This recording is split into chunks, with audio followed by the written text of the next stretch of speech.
All right, hello everyone, and welcome to the stream. Got a grand arena to play on Darth Loquitur today. Big pressure.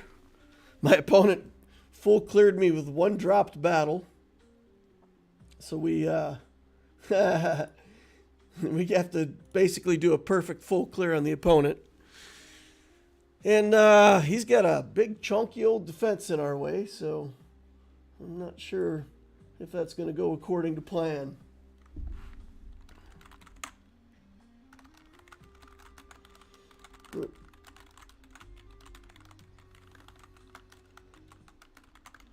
I'll respond to this comment. The Knight of Knee came in and he said knee. He said it in the channel. Same situation here today, says Knight of Knee. What's that line from the Monty Python movie where they're saying knee to the old lady? Isn't when the shrubber comes along, doesn't he say something like that? What has this world come to where anyone can just say knee unto an old lady?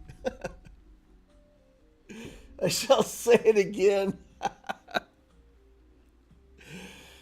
I tell you what, though, I cannot cut down the tallest tree in the forest with a herring. That, not going to happen.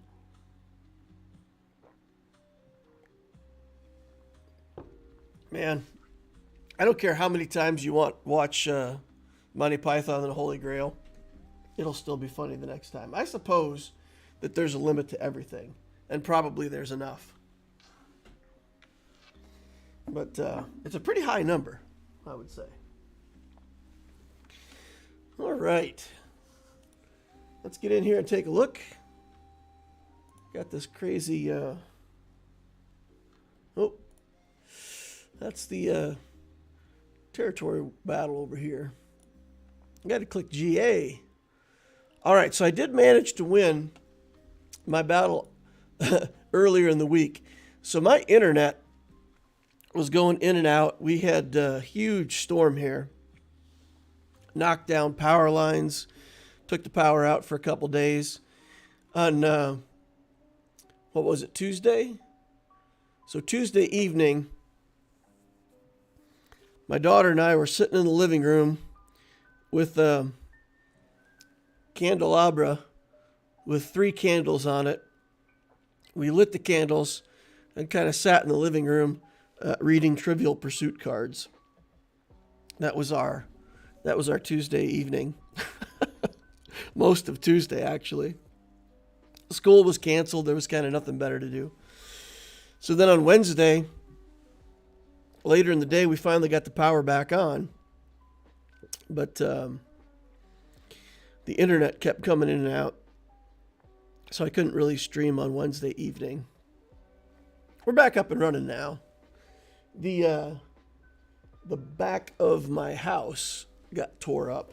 So I got a bunch of siding. If you guys hear something that sounds like somebody knocking during the stream, it's actually just the siding on the back of my house banging against the house because it all got blown. Well, not all of it, but a section of it got blown loose. So figure out how much that's going to cost me.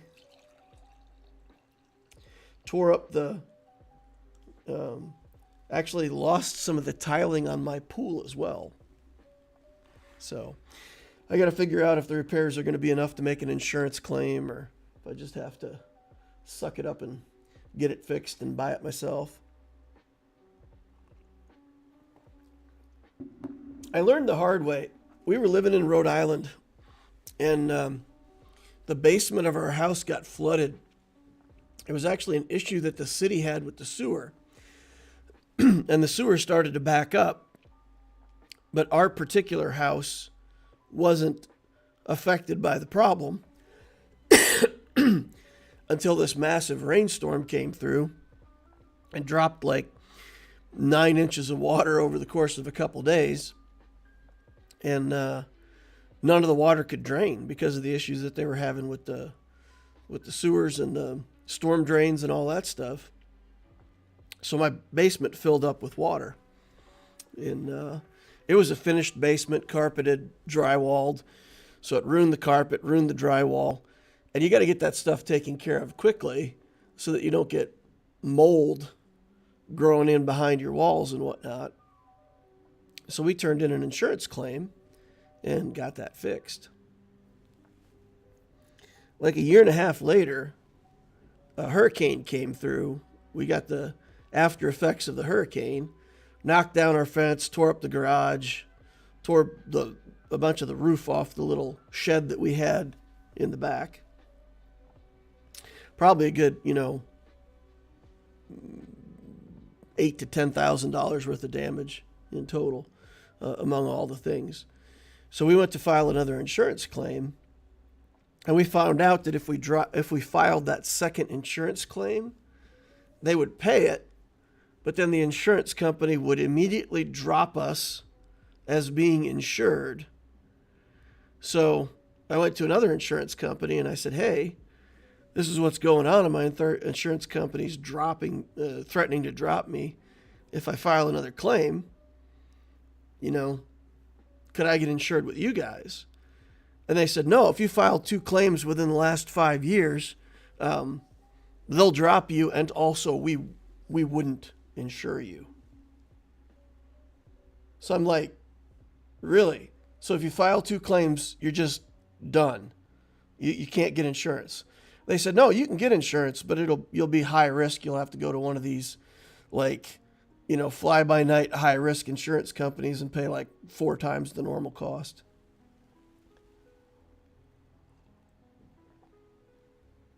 So, man, my wife has been employed by law firms for a lot of her career. So for me, sometimes things like this happen, and I'm like, man, this doesn't sound legal.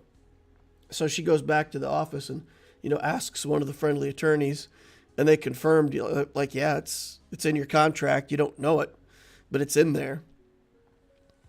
And so we had to file an insurance claim 4 years ago, I think. We had a hailstorm. It ripped apart the fence in the backyard. It destroyed a bunch of windows in the house, broke some windows. We've got these bronze fittings outside. All that stuff just got shredded by the hail. The roof was just absolutely annihilated. So we had to file an insurance claim for that. So I'm like, well, can't really file an insurance claim this time around. I don't want to face that same garbage that we did in Rhode Island, right? So, yeah, public service announcement for anybody who's never been in that kind of situation before. Be very careful. Don't, I in Rhode Island, I could have fixed the basement. I could have tore out the carpet, cut the bottom 6 inches off the drywall. I could have fixed that myself without too much trouble.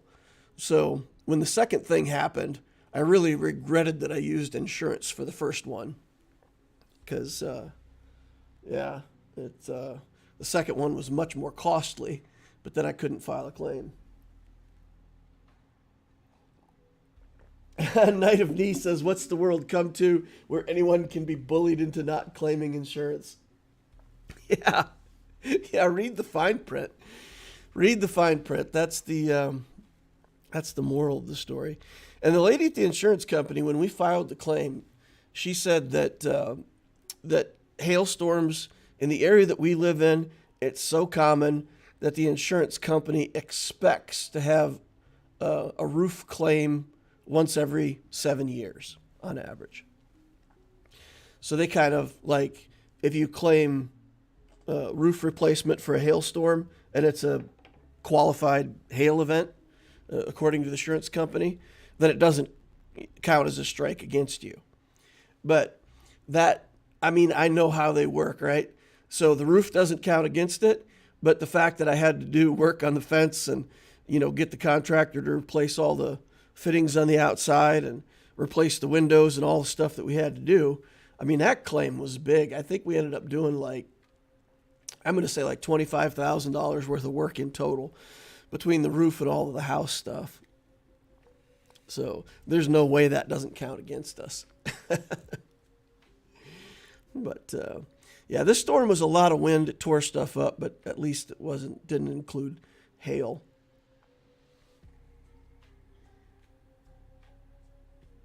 But what if folks don't have the dad skills to do some repairs? Well, then you got to pay for it. I'm in that category, man. I like whatever the knack is. Like some people have the knack, the mechanical aptitude to fix stuff. Whatever it is, I do not have it. I tell you, I've told this story before, but my mom got remarried when I was a kid. So I was 2 when my mom got divorced, and I was 14 when she got remarried. When she got remarried, my stepdad was a mechanic, and like his whole life was working on cars. When you're a 14-year-old boy and you got a guy who knows how to work on cars, you're going to learn how to work on cars, right? So I tried to learn everything I could from him, and started, building cars and working with him on all kinds of stuff. I'm a smart guy, right? I'm an engineer. So once I started figuring out like what all the parts of a car were and how they worked, and like how to put an engine back together, I know all that stuff. But when I'm the guy that puts his hands on the tools and does it, it doesn't work. Like I had a Mustang that I built when I was still in high school, and it was a cool car. And I mean, it was fast. It was great. But it was like extremely unreliable. Things kept going wrong with it, and I would fix it. And my dad would just like shake his head and be like, well, you put this part together wrong, so it's no surprise it fell apart. I'm just bad at that kind of stuff.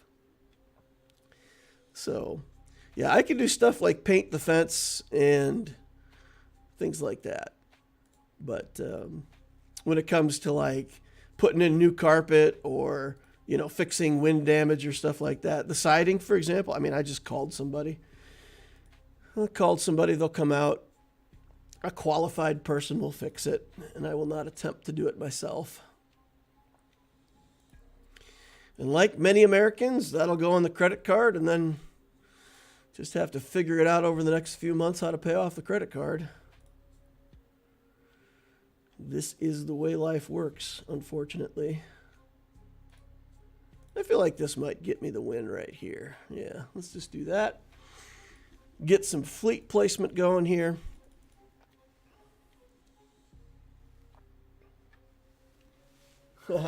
Knight of Knee says, makes sense. I get that. Happened the same with my dad. Knight of Knee claims he has entry-level dad skills. That's right. That's right. There's this guy, I gotta say, I've seen all these, like, I'm interested in all kinds of things. So when I was redoing my bathroom, I started watching some videos to educate myself on like how to redo a shower tiling, how to do flooring, how to do grouting, all this stuff, to try to figure out if I wanted to try to do it myself or hire somebody to do it. The benefit of doing it that way is if you educate yourself and then a contractor tries to sell you a bunch of stuff you don't need, or they try to rip you off on labor rates or materials, like you've got a better chance of figuring that out before you agree to use that contractor. So when you get your bids, you can be pretty smart about what they're bidding on and choose the right person to do the work. While I was doing that research, I came across this guy, and a lot of these guys are very professional. They're making YouTube videos, and they come in and they're like, you should do this, and this is how you mix the mortar, and this is the tool that I use, and I use this percentage of water. They're very matter of fact. They're very professional and business-like, and, have a good image. I come across this guy, and he's just like a backwoods Kentucky trucker. And he's swearing at his tools, and he's occasionally like you know, stuff doesn't go his way and he just kind of gives it a kick. You know, he's just completely indignant. And I found that I was watching all of his videos instead of the professional ones where the guys were like, you know, talking about this stuff and being all serious and professional and educational. I was just so entertained by this guy. It seemed much more realistic. And he's like, yeah, you got to get this saw, you got to effing cut over here, and this stupid effing material doesn't cut. You got to hit it like this. You know, he's just like talking like he would at a job site. I don't know. I was very entertained by that guy. I have like 1/100th of his talent to fix stuff. But, you know, I was greatly entertained by that. All right. I got to check and make sure that I'm fully deployed here. We've deployed all of our junk, right? Yes. Okay. I missed one of the deployments because I couldn't get on the internet, unfortunately. All right, I keep clicking on that button. Come on, Loquitur. Let's get back into the GAC. Let's scout Murphy here. 12.4 million galactic power, 4.7 in ships. That means everything. 7.7 in characters. Galactic War Battles won. 37,000 Galactic War Battles won. So that's 9 years? 9 years would be 39. 9 years would be 39. So he's 8.5 years played. Woo!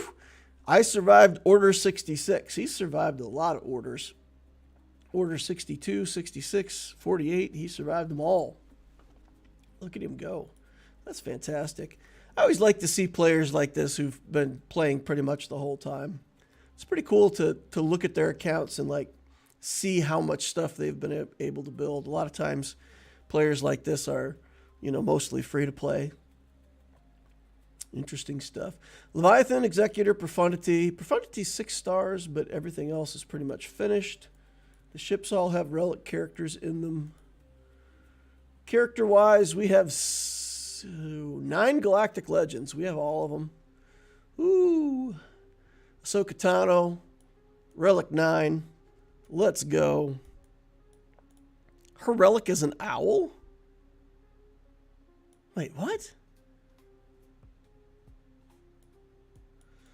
What's the significance of an owl for Ahsoka Tano? Huh?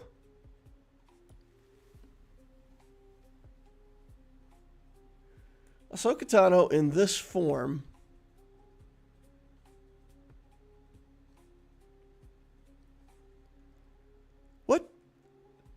What owl?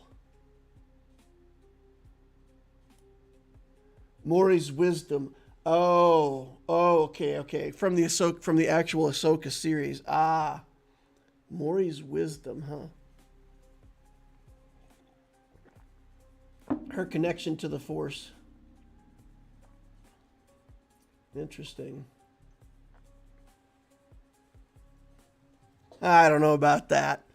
I think Ahsoka could have a lot better relic than an owl, but okay, whatever. I didn't realize her. Anyway, she's relic 9.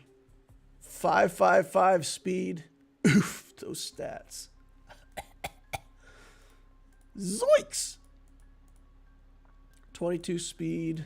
Speed arrow. Speed. Yeah, and everything, right? She's got all of her Zetas. Okay, we've also got Revan. Exile is relic 8. Third sister in here. Inquisitors are 8. Darkside Ray, relic 8. Darth Bane. What are we even looking for at this point? He's got all the things, right? So we're just seeing if he has Balin, which he doesn't. Okay. And let's look for Great Moms. He's got the Great Mother's relic already. Oof. So this player has pretty much everything except Balin.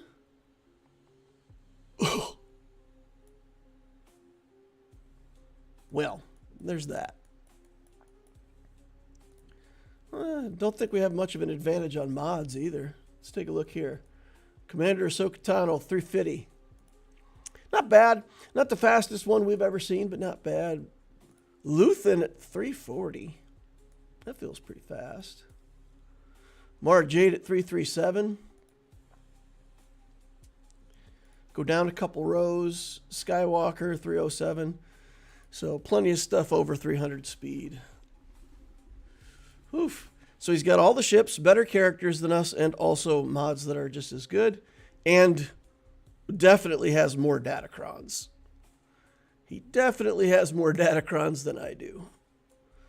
Look at this. 1, 2, 3, 4, 5, 6, 7, 8, 9, 10, 11. Level 9 datacrons on the new set already. He's got 3, 6, 9, 12, 13, 14 of datacrons on the prior set. Yeah, definitely out datacroning me. Just overmatched, y'all. But everybody loves an underdog. At least that's what I'm hoping. All right, we've got troopers here. We've got the Ahsoka with Fulcrum and Huyang. I so don't understand.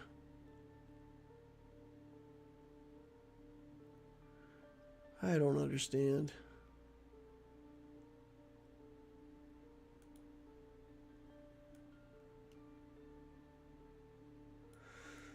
Okay, so they put the Sabine Wren. I feel like Sabine is the thing, right? So isn't the main synergy for being unbeatable, doesn't that come from basically Ahsoka Tano triggering her ult and stacking up Sabine so that she's ridiculous? Maybe I just misunderstand how this works.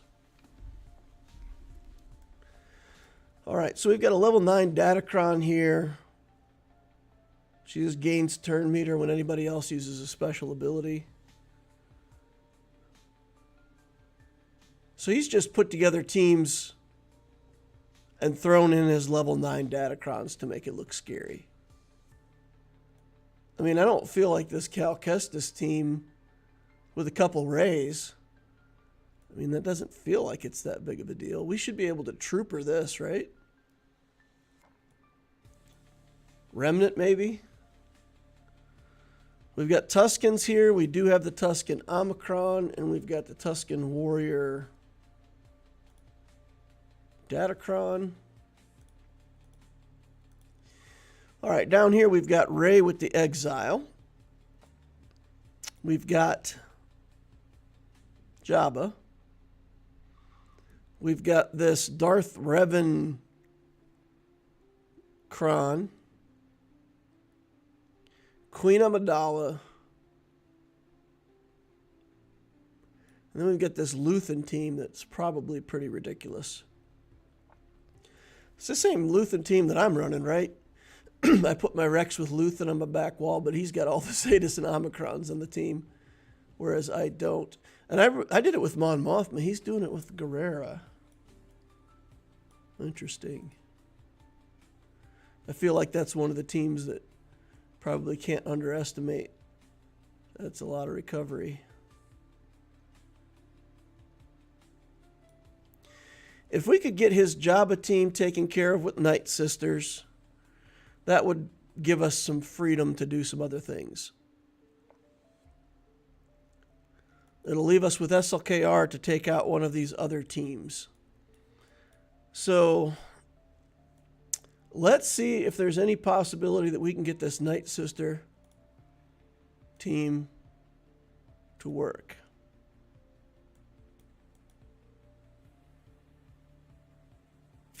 Basically, I have one battle that I can drop.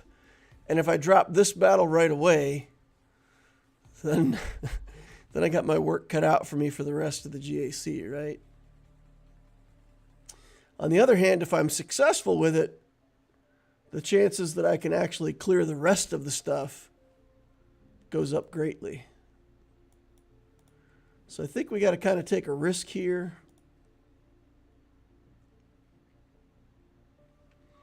This has some resistance penetration. Also has tenacity, which we don't want for this. This has resistance penetration,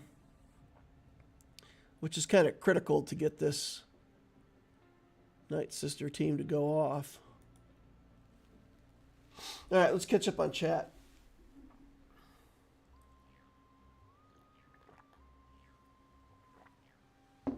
Wannabe Gamer says Balin. He'll have him soon. Knight of Knee says, geez. Missed 5 days of Datacron grinding due to long work days, and now it's really showing. Bo-Katan versus Ahsoka.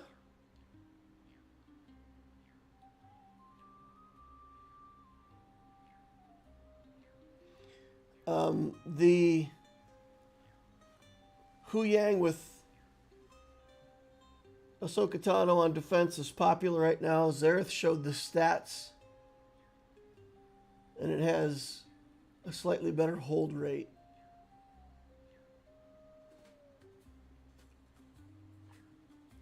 I've tried this 5 times this season, failed each time. My Marin has 200 tenacity. Bo-Katan works if there's no Ezra. Yeah, let's do that. We'll see if he has Gungans. Well, you know what? If he has Gungans, we'll try to do something else against the Gungans. All right, so here's what I did. I remodded my Mother Talzin. The problem that I kept having with my Night Sisters in this matchup was that Mother Talzin took way too long to die. She kept lingering and lingering and coming back to life and lingering. So I remodded her. And I put on, the sets that you see here, which is no mods.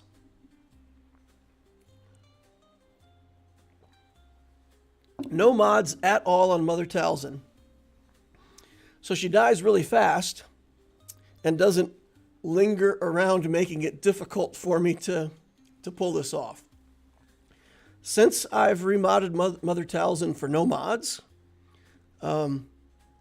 it's been more successful for me because basically Jabba can get the detonators onto her and she'll die pretty quickly from a couple detonators, and it's increased my success rate with this team. All right, let's see what this Datacron is. Oh boy, whenever we take damage from a detonator. So again, it's either going to work or not, or they'll ramp through the roof and we'll be in trouble.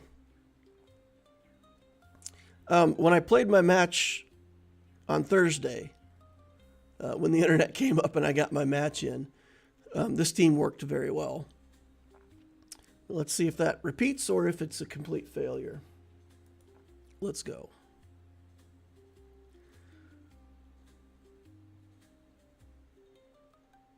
Okay. They're just attacking Marin. This is bad for us. Well, I would really like to have stealthed Marin. But, yeah, I'm going to put her in stealth just because if they target her instead of Talzin right now, I understand that I'm going to bring back a Night Sister, and that's not ideal. But if Marin dies, it's over. So let's keep that going. Okay. No. Stop attacking Marin. Get on Talzin. She's your target. Okay. Let's see if we can get some life steal here, gain back some life.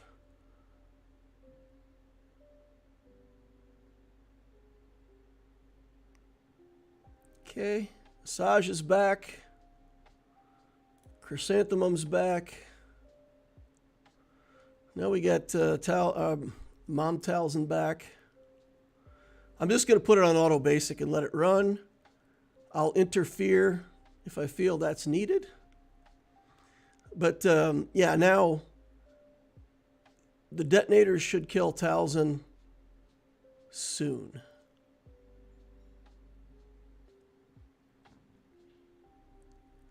Okay, Jabba's getting his ult ready.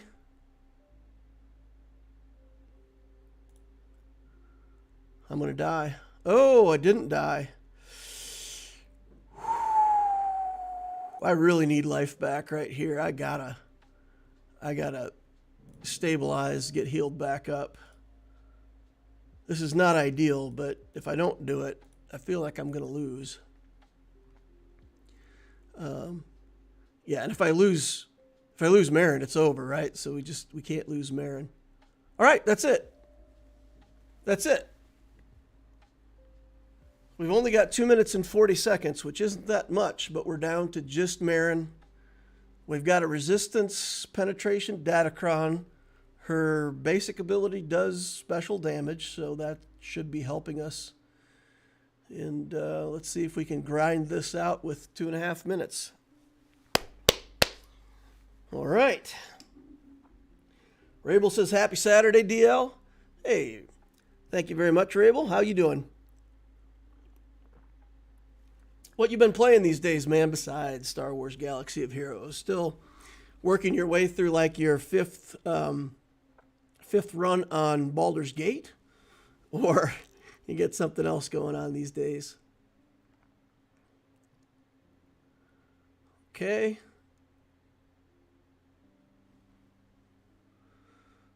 So he got a big charge of protection there. His turn meter looks like it's getting toward the top. Mother Talzin's only Relic 3, so I don't have like perfect 100% turn meter control on this team. It's a little bit short of 100%. But we got it. We got it. And he died and a Night Sister came back, so we ended up with 62 banners. Pretty good. KCD2, says Rabel. All right. So what are we going to do with Queen Amidala? Let's go back out to fleet placement, take a look at Fleet Arena, see if there's somebody that we can try to get Fleet Arena placement from. All right. Let's practice this matchup real quick. Now, the guides that I've seen say to give a turn to Outrider first, but I've had more success giving the turn to the Millennium Falcon. And then at least we have the tenacity up on the Millennium Falcon when they put this first round of dazes out.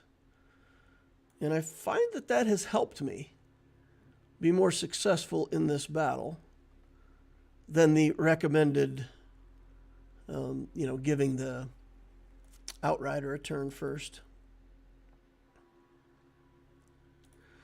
All right, so here we go. We'll get some more tenacity up. Try to avoid some of these debuffs. We will do a spin move to get rid of the daze.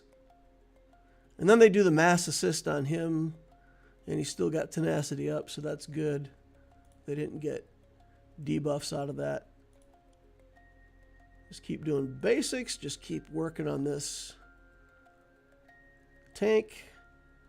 89%. And now we will hand it over to the Outrider. And we'll keep working on this. Trying to get toward the alt. Okay, tank down. Now that this is unfortunate. We're right on the cusp of whether or not this is going to work. So Let's see if we can get to our alt. We do? All right, all right. But the first time we bring in a ship, it's just going to fade, right? They blew a hole in our ship, so we did get it gone before the numbers ship came in, so we didn't get one of our ships insta-killed. We'll bring this in and let it die.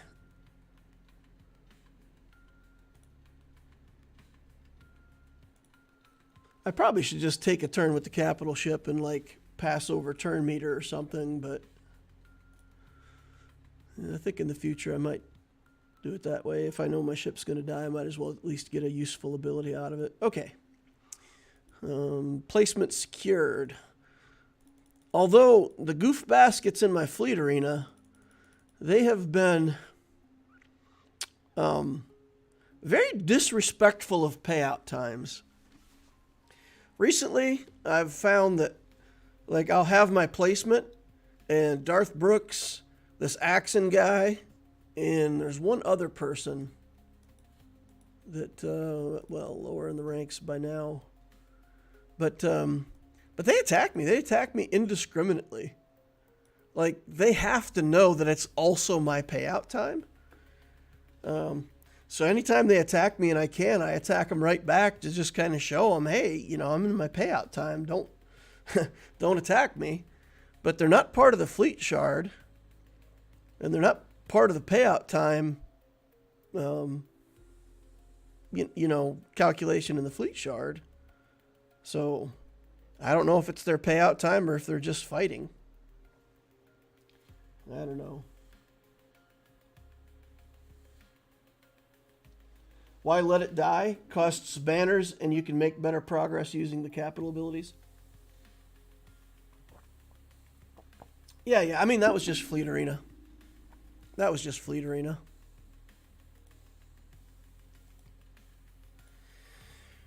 That was just Fleet. It wasn't the actual Grand Arena. That's why I was saying, you know, in the Grand Arena, I should absolutely do what you're saying. Not bring in a ship and all that. Let's do Leia here. We've got our Drogon built up so that hopefully he can do enough damage to one-shot that Ezra Exile. We're looking for resistance penetration again. I know we have one further down with 53% resistance penetration. This has 35. I need to build a Datacron that's actually got resistance penetration specifically for this team. Armor pen, there's 36% resistance pen. That's probably what we're going to have to use, because the other good one that I have, the 50% one, is my Pietocron, and I'm not going to use that here. This will have to work for now. Unless I have one that has a bunch more offense. Do I have something that has a ton of offense on it? 3% offense, armor pen, resistance, that's the Pietocron. Nah, I really don't have something that has that. This has 9% offense and 35%. That's a better Datacron. We'll use it here.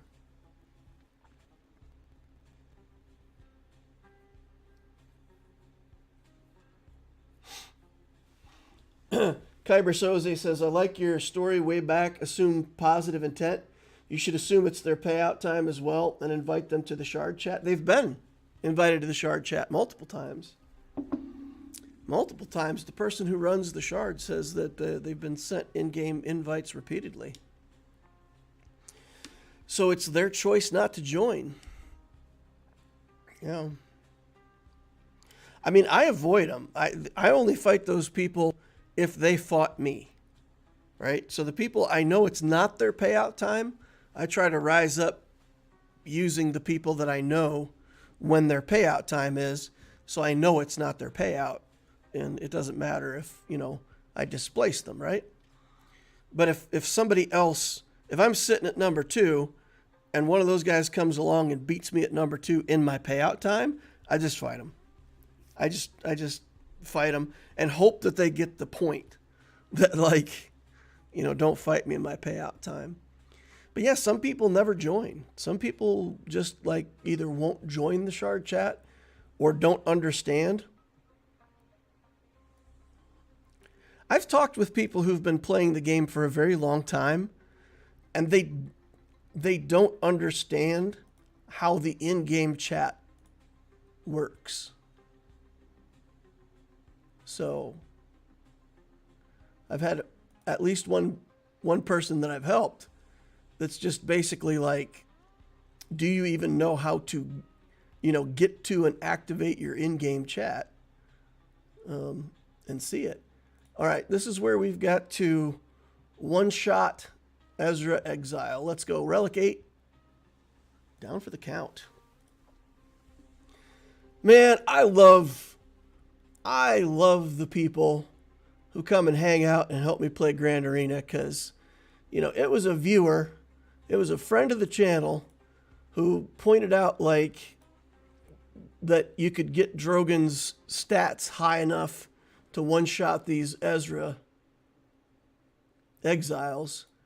And, you know, without that advice, I probably wouldn't have known, you know, to build up my character this way and do what I've done. And it works.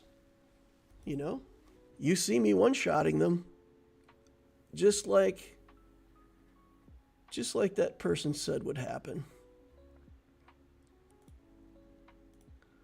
So I sincerely appreciate, you know, I'd like to attack Rey and get that buff off of her, but we got to get, we got Ben Solo down, but then my next turn was Leia. Again. All right, we're going to do the alt here. Come on, let's go. And then a different person can kill Rey. All right, good. Kyber says, well, Ward is then. Yeah. Yeah. No, I still strongly believe in that idea of, if you look at the top 5 spots, there's easily 100 people. If they divided themselves up among 24 hours and every hour, 5 different people could get the top spot, there could be 100 people over the course of the day that place in the top 5. If everybody's just willing to do it and organize themselves. And you have to have enough people in different time zones, of course, because if everybody's in the United States, there aren't many people going to agree to 1 o'clock in the morning. I get all that stuff. But just to say, I mean, it's possible.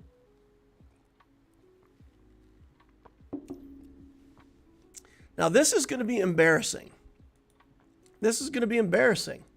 This is a big embarrassment for the game of Star Wars Galaxy of Heroes right here. I am choosing to use Galactic Legend Kenobi to beat this Queen Amidala team, because I think that Bane beats more stuff in the game than this Galactic Legend. Oh, that's embarrassing, I would think. A Galactic Legend relegated to a slightly worse slot than a single character. Okay, we're going to just use a crappy Datacron here. Kind of don't care. Cat, Kenobi, JMK, Datacron. Okay. We'll get in here and we'll do this, and we'll save Bane for some kind of backwall shenanigans.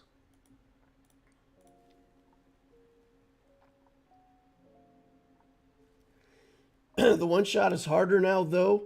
They patched his kit, and he gets his revive.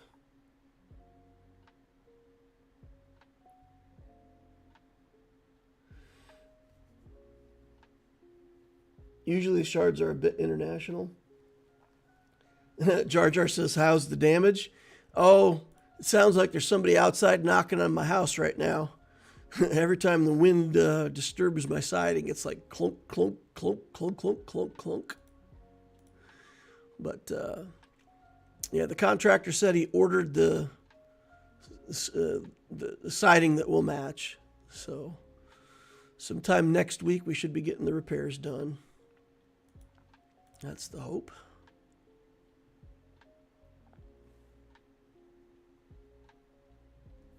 I agree with Kyber Soze, Darth Loquitur.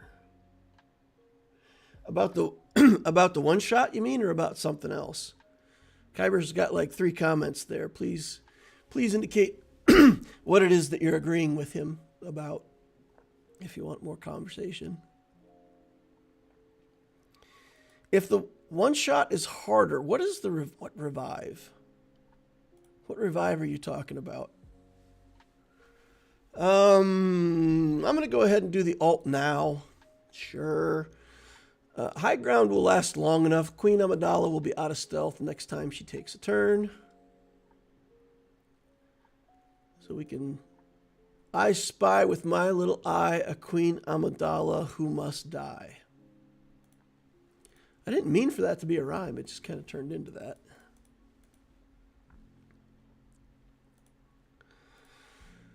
Okay, I'll get over here on Padawan Obi Dude. And then we found in the past that we just kind of have to take out the decoy now because we lose high ground and it doesn't... eventually we have to kill it anyway. We'll reset Cat. We'll put the Shen back over on Kenobi. And that should allow us to basically one-shot him next turn. Nice. Oh, about people coordinating in the Shard. We've got US, Canada, Mexico, Portugal, East European folks too. It's a bit all over the place. Yeah, that's what our Shard's like too. I mean, if you look, I think there's only 3 of us with the same payout time in the whole Shard. My payout time is shared by 2 other people. Officially in the Shard. But there's, I mean, there could, these other people could be. That Axon character, the, whatever his name is, AXEH or whatever that is in Acrylic. He plays all the time. He plays all the time. Like, he'll, you know, fight fleet battles like 10, 15 times a day. As soon as anybody knocks him down, he fights and goes back up. So, there's no need for that. All right, what are we going to do about this garbage?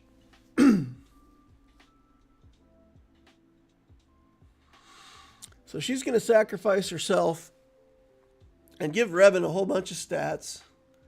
And then we know that Revan is pretty hard to deal with. And we've got the Zalbar Omicron that's going to get him in the way. So does this take a Galactic Legend to beat? A lot of the teams that get around taunt use assists.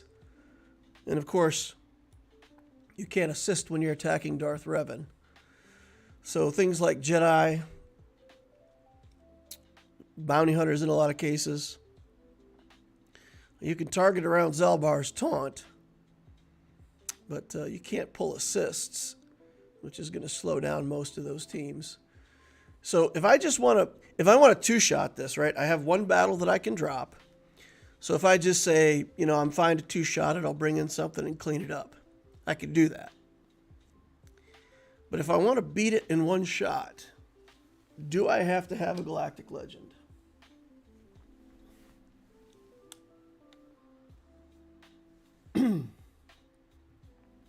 He now gets a backup plan. He's supposed to. It wasn't doing that before the last update, but it's more applicable in a Ahsoka lineup. But he can still cause problems when he's with Rey. Okay. Interesting. Exile.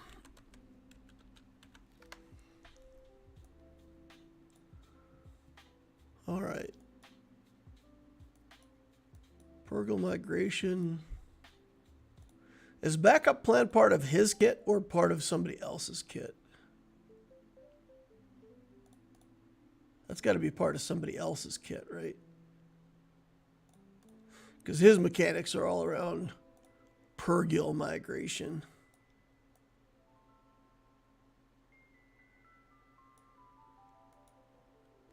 Okay.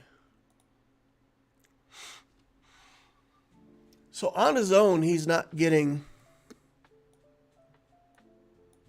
revived, right? Spectre.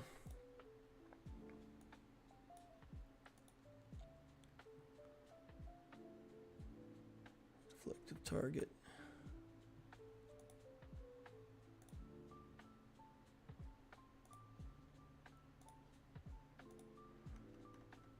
No, not from Ahsoka. Who's got the backup plan? I'm failing to find the backup plan.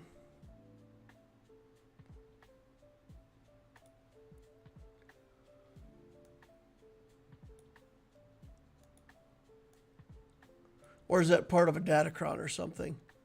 I don't know. Anyway.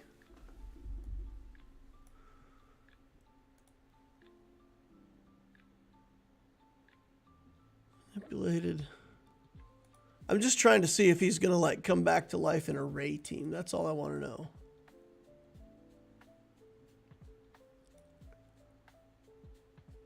That's all I want to know.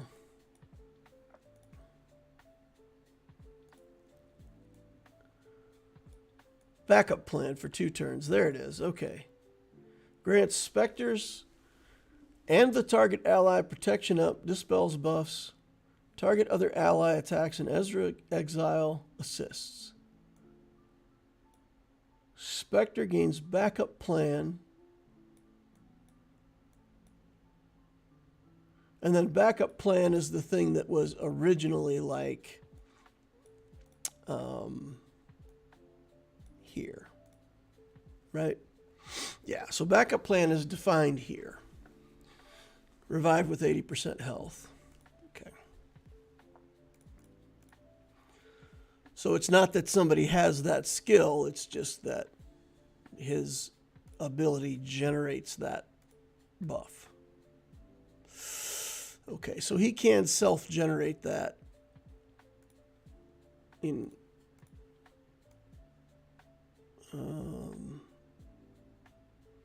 does need the Omicron for it though. Okay. Okay, so if he doesn't have all of his Omicrons, then he may or may not have it.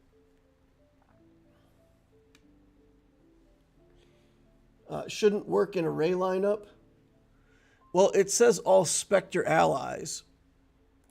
So if it said other Spectre allies, then he shouldn't get it, right? But it says grant all Spectre allies and the target ally. Target other ally attacks. So when it says grant all Spectre allies, then they'll get backup plan. So he should get it in a Ray team, right?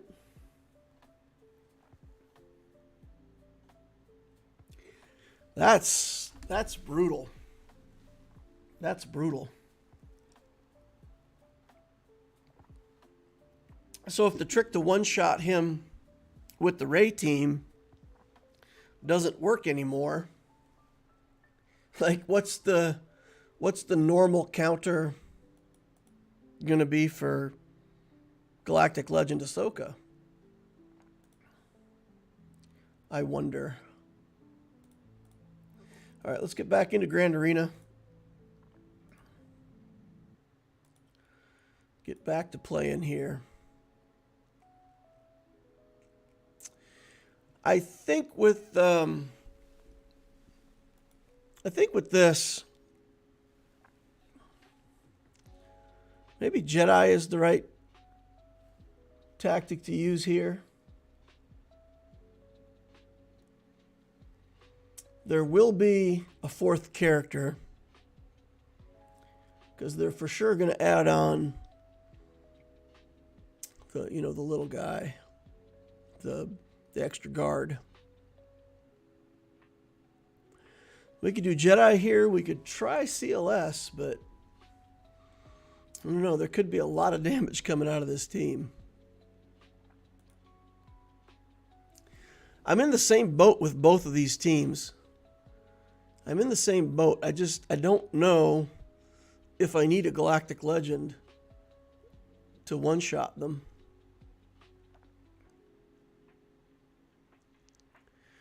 What are we worried about on the back wall?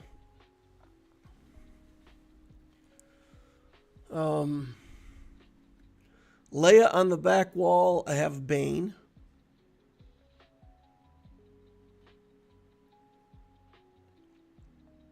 If there's JMK on the back wall, that's probably the worst case scenario, because then we have to try to make SLKR or Sith Eternal or something like that work against JMK.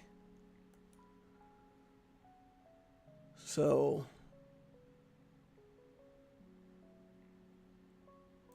maybe what we do here is take the Imperial Remnant. What do you guys think of that? Do you think Remnant is good enough to beat this team? Take in the Remnant, give them a good Troopercron, bunch of armor penetration. This team has some debuffs, good recovery, good damage, a little bit of turn meter control. Maybe we can get by this Rex team with a Remnant team. Let's do that turn meter drain right away here. And we'll just go ahead and start doing damage to the added guy. As soon as we kill him, Luthen will bring him back instantly. There's really not much we could do about that.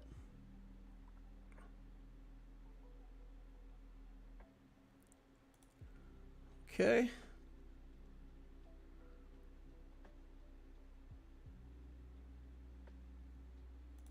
All right, let's do that.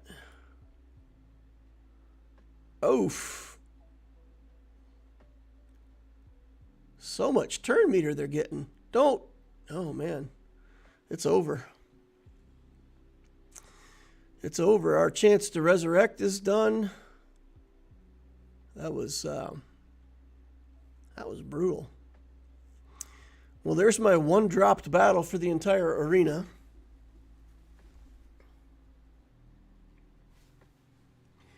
Did it say backup plan was conditional on losing exile or stacks of Purgo? I don't know. I don't know. There's a big wall of text.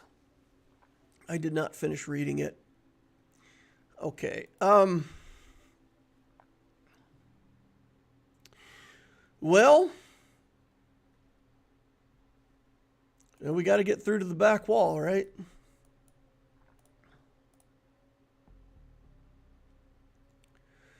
So let's just stack up some good Jedi. And we'll use a couple Galactic Legends here. And we'll get through to the back wall. And then we'll see. We'll see from there if there's anything that can be done.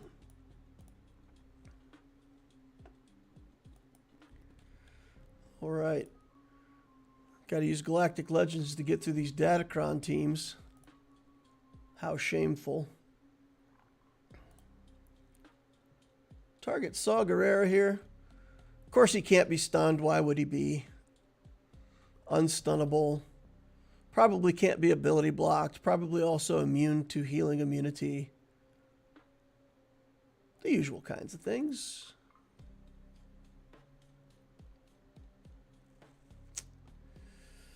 Okay, let's do this.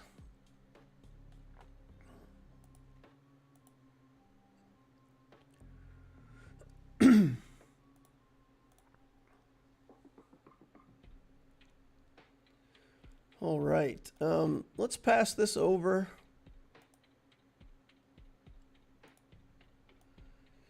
We've got dual wield and we need double bladed. fine. Ah, instant heal. Full healing, full protection. No problems with that whatsoever. Okay. They just pick off Revan. They're like, you know what? It would be terribly inconvenient if you could actually use the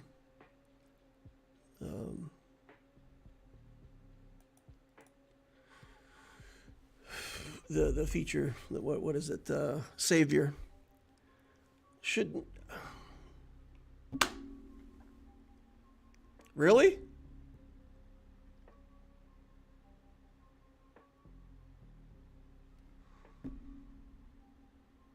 Really? Saw Gerrera beats Galactic Legends now.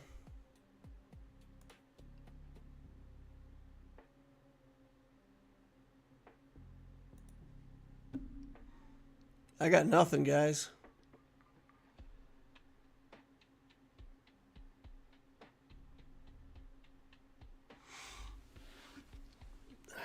I don't even know.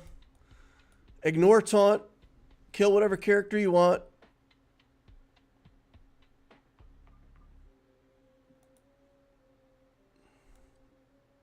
Can't be stunned.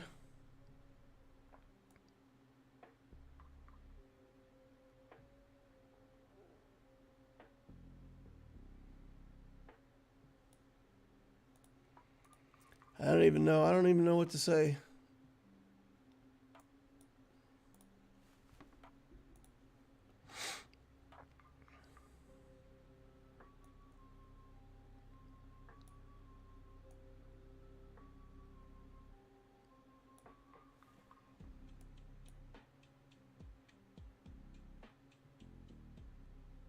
It's not Saw, it's Luthen. My JML got beat by a Saw a while back too. Never used him again. It's not a good feeling. Well, I've just lost the Grand Arena. So that's a lesson that I wish I didn't have to learn this way.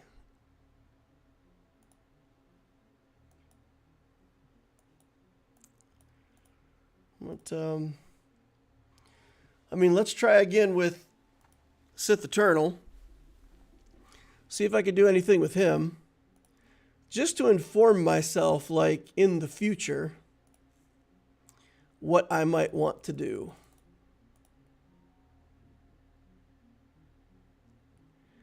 I think I'm actually going to link up Rex here instead of Saw Gerrera.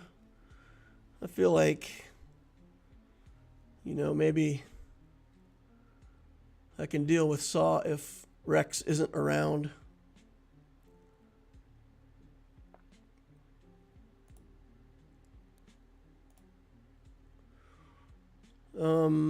Let's give this to the tank. Heal up a little bit if we can. Waste a little more time. Get a little more progress toward the alt.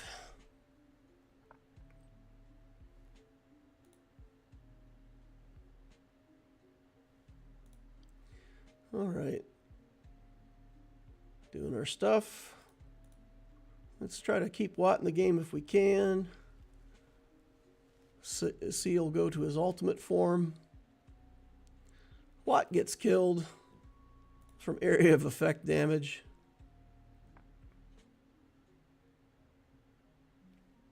Okay. All right, there we go. Does Luthen run away? He doesn't run away, right?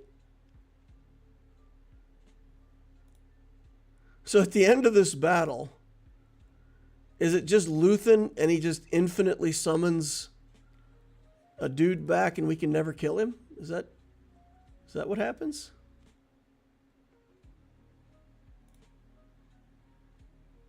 I feel like that's what's going to happen. We're going to end up fighting Luthen and his ad, and every time we could kill his ad, I'm just going to do the alt here. See how much damage I can do. And it didn't work. Okay. Now, because his little ad isn't up, we do manage to get the link off. And now we target the recruit. And we let the link do its work. And the next time we get an alt, Luthen will go down. All right.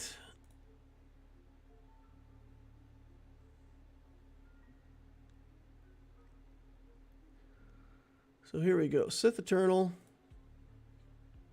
Trying to do his thing. There's the ad back instantly. Look at that. As predicted, our ability to kill the ad is not better than his ability to bring it back. That should be it. He's immune to insta-kill? Yeah, why wouldn't he be? Why wouldn't he be? Sure. We did it, though. We beat him. All right. Let's just take first order in here. Throw a useless Datacron at them. And here we go.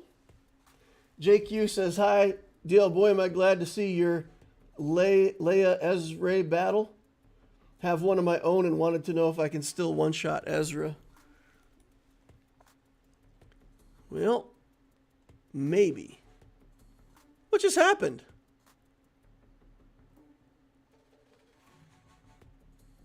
I don't understand this game at all. What just happened?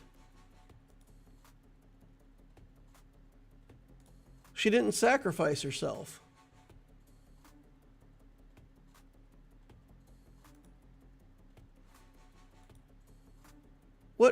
What is the... Okay.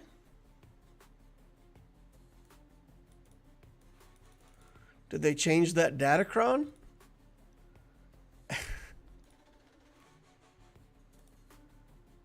I am so frustrated right now, y'all.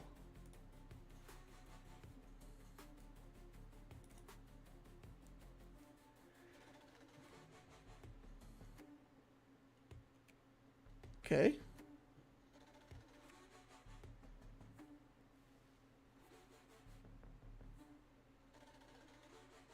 Omicron is disabled by a galactic legend?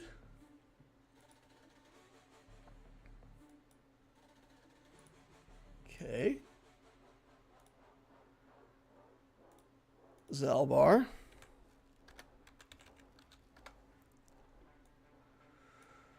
Omicron.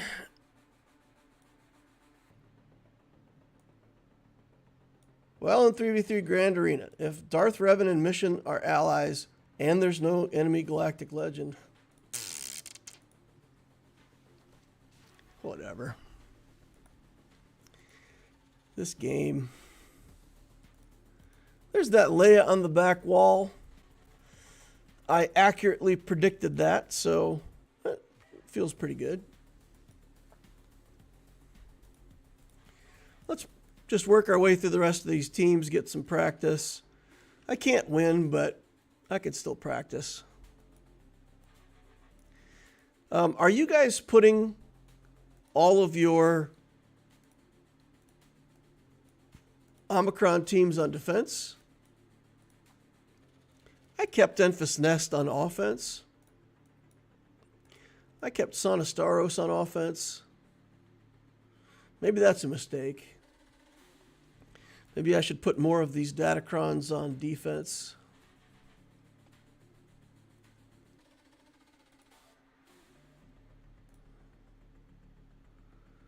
Maybe. We'll see. All right, there we go. Doing things and stuff and junk.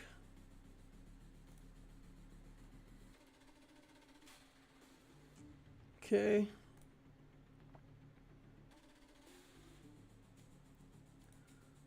we'll do that. Get rid of some buffs. He goes into stealth like 7,000 times, no problem. No reason for him to ever be visible. All right, there we go.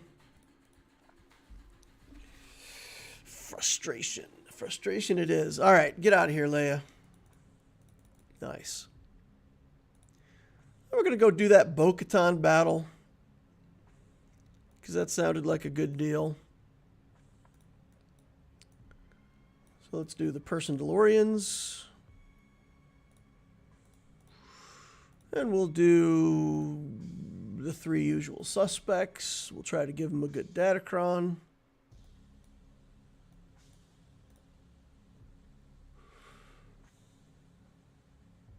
Yeah, this is good enough, I think. Offense, some potency, some crit damage, crit chance.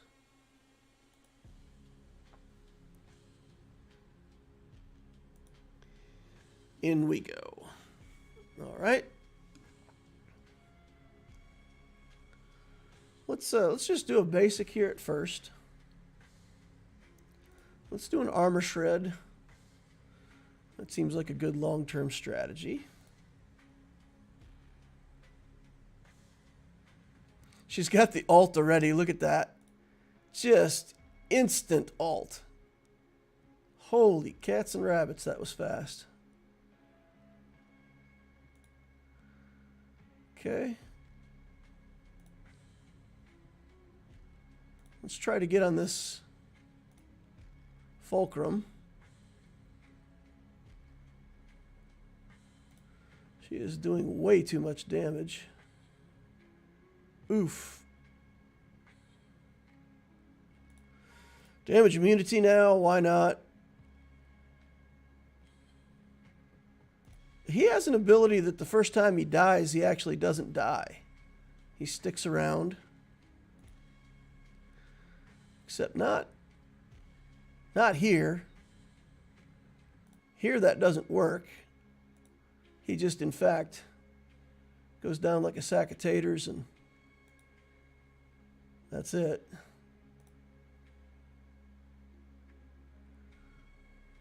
Okay.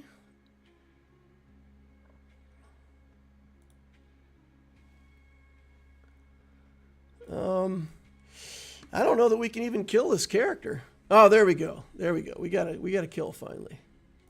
All right. Now let's get over here and work on Hu Yang. Damage immunity for Hu Yang. Why not? Makes perfect sense. Okay.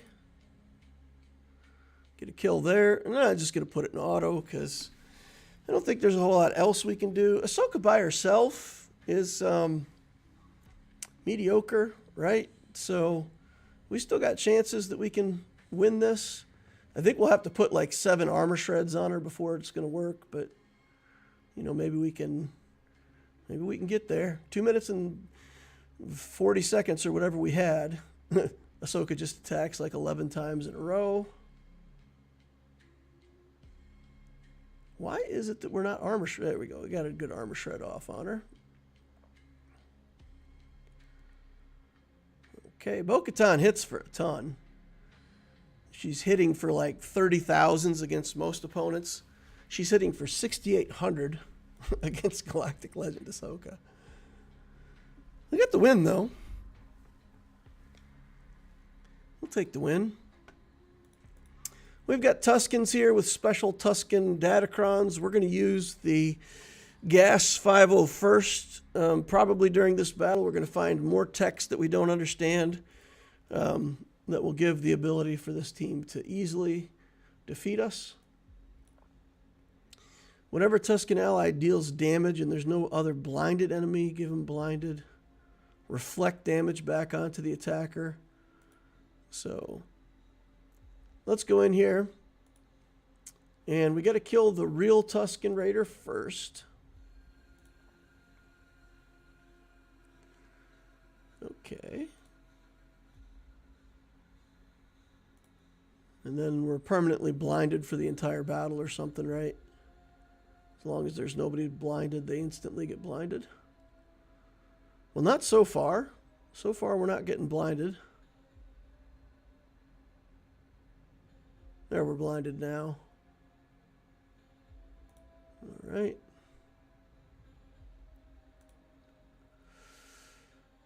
Okay. Gas is about to have a seat. Blinded again. And down he goes. Sacrifice is in. One-shotted my clones. Stunned.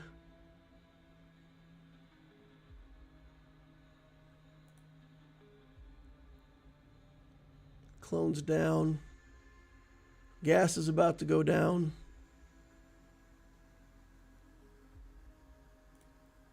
Okay. One Raider down. 2 more to go. Okay. Blinded as usual. We'll target the warrior first, I guess, in this setup.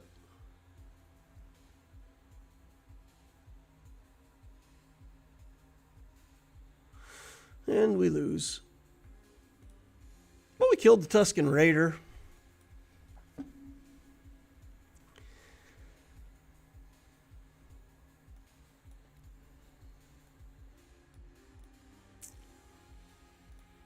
Let's try Imperial Troopers here against the Ray with Cal Kestis Kron. Throw Pietacron in here. Let's see. We'll target Stick Ray first. Probably in this team, she regains like 400% protection every time somebody else takes a turn. Well, maybe not. Okay. Looks like the troopers can actually still win against Ray. Shocking.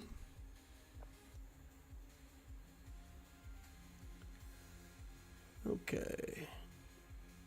These guys, I don't know, maybe CLS team. Put in some droids. See if we can make that work. Look for a Datacron. We need a C-3PO Cron we can throw at this. All right. And let's see if we can knock them out.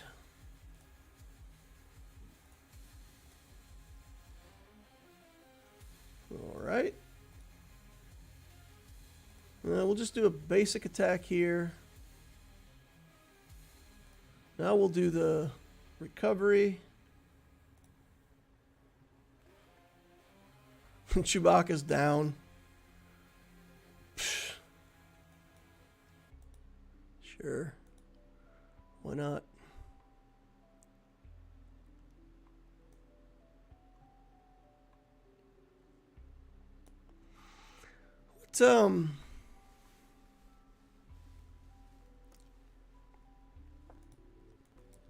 Maybe we'll do a scoundrel team here.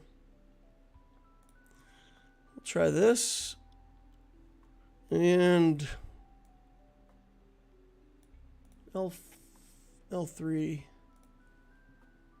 Throw in the Nest Datacron.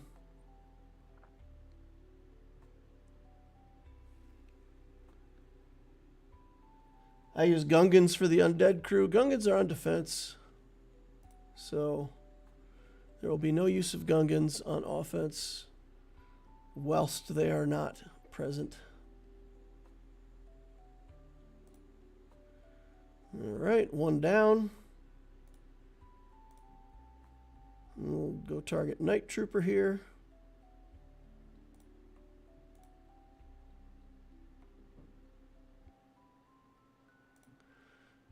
Shockingly brutal.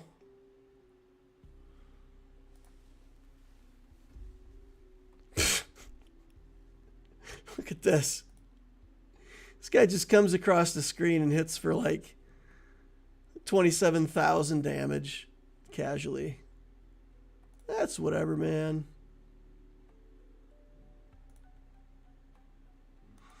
All right, get him out of here.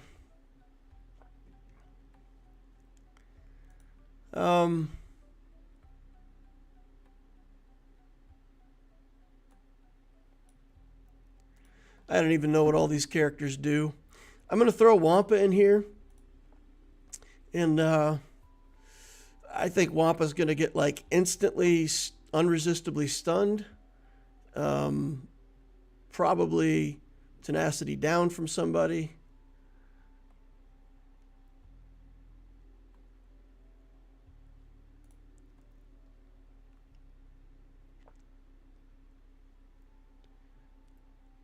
Healing immunity, unresistible healing immunity coming next from I don't know where, but I'm pretty sure it's going to be in this team somehow.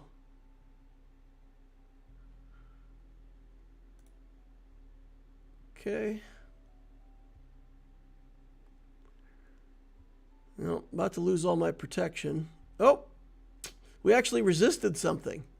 Look at that. Off we go. Come on, Wampa. Do Wampa things.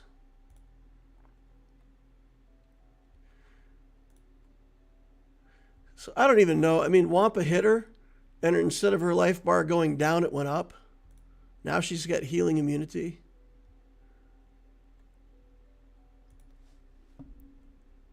Sure, why not? Okay. Wampa wins. There you go, guys. Wampa. Doing Wampa stuff. I don't know. Let's do Keller and Beck. Throw in some Jedi. Fulcrum's not the one we want. We'll put Snips in there. Throw in a Datacron. Coming against these guys, we're going to be able to generate tenacity up. But the idea that tenacity up is actually going to do anything is probably useless. I'm sure their stun goes through tenacity, so tenacity doesn't matter. I'm very cynical right now. Yeah, of course. Get stunned with tenacity up. Why not?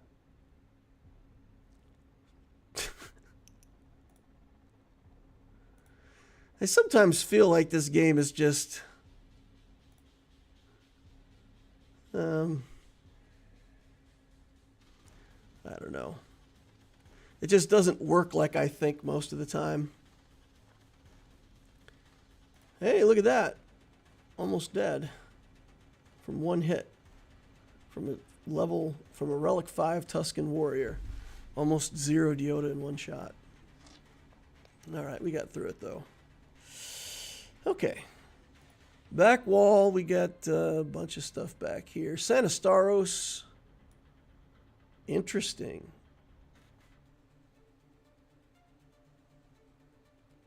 All allies gain a bunch of stuff. Huh. I thought Sanastaros had to be in the lead. She just has to be in the team, period. Okay.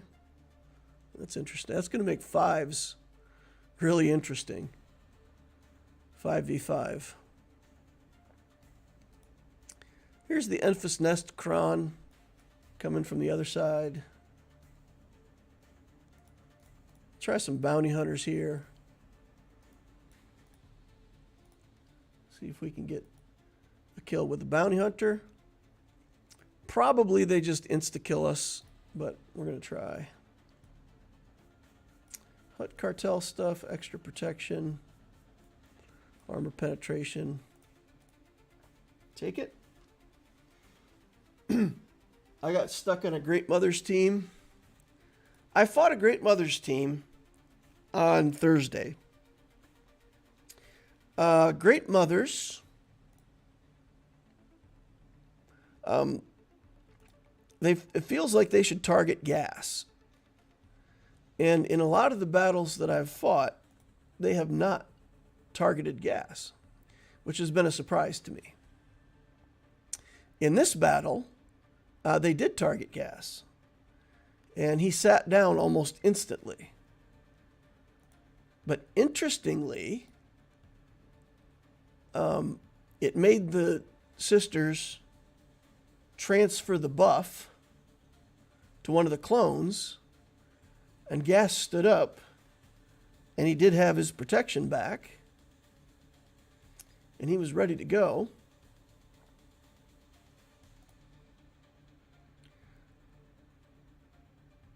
Without the debuff. So I thought that was an interesting little thing that to know for the future. So my fear that like we're going to go in on a Gas battle, they're going to target Gas and just like insta-kill Gas is not entirely true. Even if they target Gas, he stands back up without the debuff. So the contract went off, but too late. So Enfys Nest is not going to be bothered by the bounty hunters that we have left in this team. We really needed the insta-kill feature to have a chance. And now we've got an Enfys Nest and a Hondo.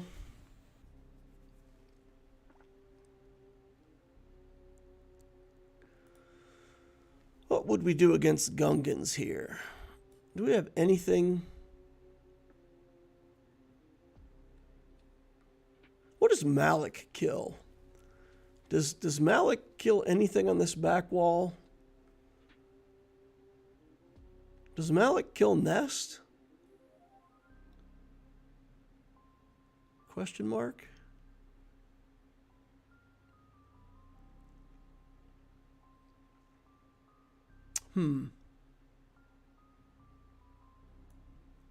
It's Vandor Chewbacca.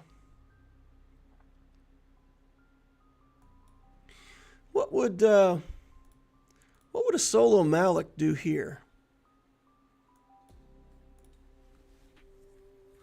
against Dash and crew?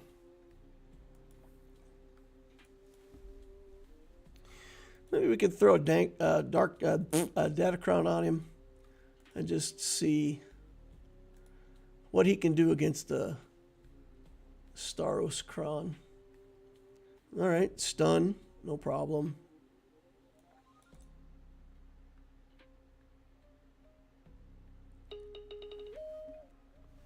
Stunning. Yeah, he's just getting wrecked. All right, let's try again. And see if we can get Vandor out of here. Nope. The stun is crazy.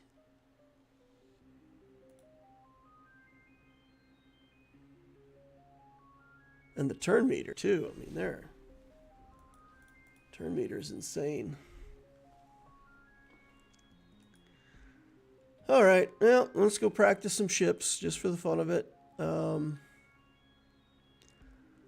We've got the mirror match here. Take the Executor in.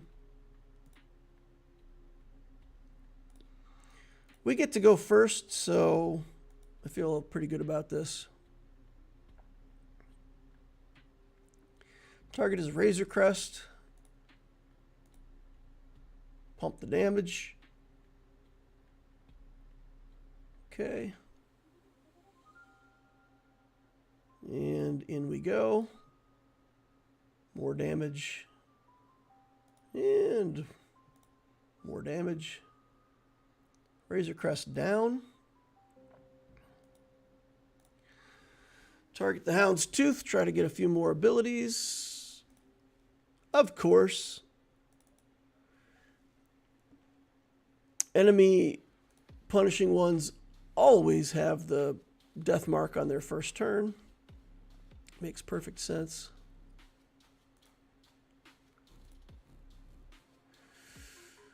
I mean, that seriously is a thing that I also can't figure out. So if anybody in the chat understands that, when I play the Executor versus Executor matchups, I mean, I have all of the skills on all of my ships, but I never have the death mark up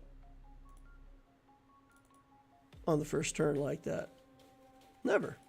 Never, not ever. Well, against a rebel fleet. You get it against a rebel fleet, but I never get it against another profundity fleet, and the enemy always has it. So I've looked at the skills like 100 times trying to sort through and figure out and identify like what it is that's allowing them to get the cooldown reduction where I can't. But as yet, unidentified. My gas is on defense, says Wannabe Gamer. Yeah, gas is actually better on defense, right? Because on offense, he's not a very high banner win.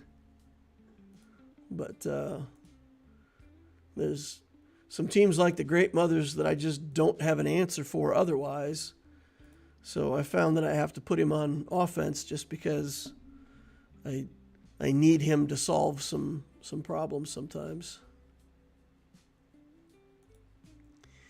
All right, let's try the Profundity Fleet here.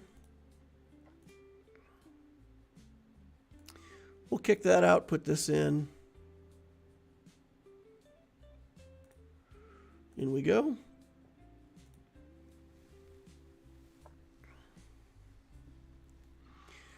And I'll just stay targeting the tank. I found that typically works. We'll give a turn to the MILF. Take a basic. Give ourselves tenacity up. The tank will take that. Nice. We can go ahead and use the special just in case by some miracle the debuff sticks. It doesn't. Okay. Let's continue to try to work our way toward our alt. Bring in this tenacity up buff. All right.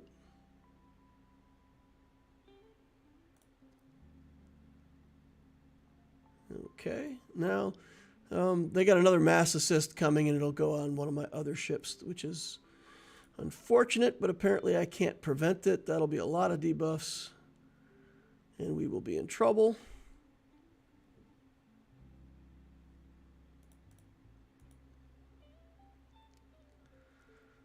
Okay, well.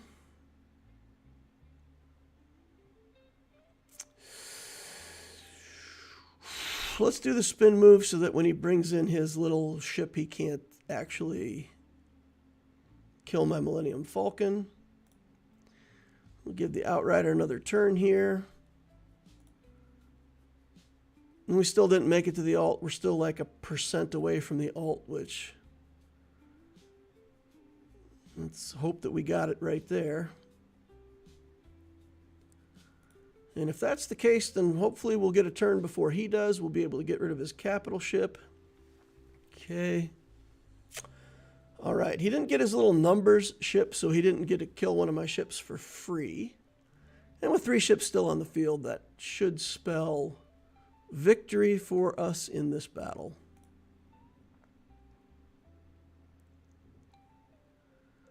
Okay. Saw Gerrera Luthen beats Galactic Legends. There, you know what? We practiced the battle beforehand, and I said if the ship was on fire, I wasn't going to bring in reinforcements, and I did it anyway. Man, I'm so tilted right now, y'all. I wish I wasn't. I wish I wasn't tilted. I wish I was tilt-proof like some people are, but I am not.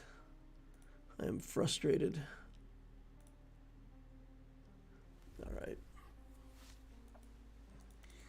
66 banners there.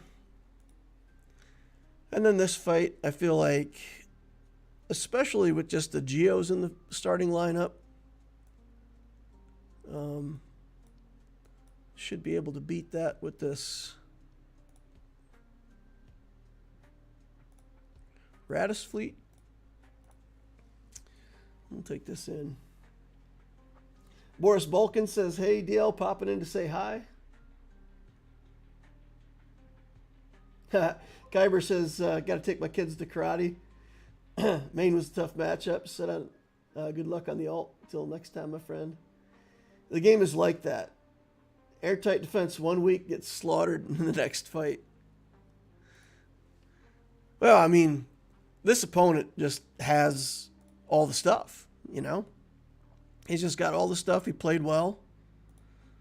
I can't begrudge him the victory or say that, like, it's not earned because he's got the account to do it. He placed his defense. He fought through my defense with one dropped battle, which to me is pretty impressive. So, you know, he's got the victory. He earned it. I don't begrudge him that. I just am very frustrated with that Luthen beating my Jedi Master Luke. I think that's just ridiculous. Like one Datacron, I don't know. It just, this guy beat me with Datacrons.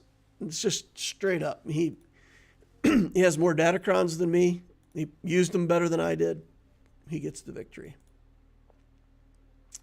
I'm just bitter because I lost that matchup. And it just...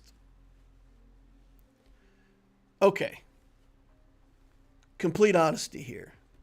Complete honesty. I'll tell you guys what really frustrates me. Here's the truth.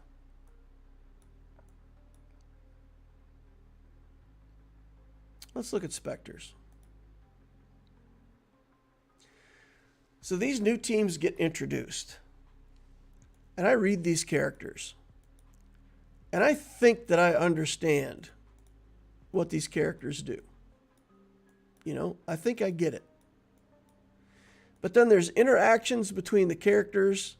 There's buffs. There's debuffs.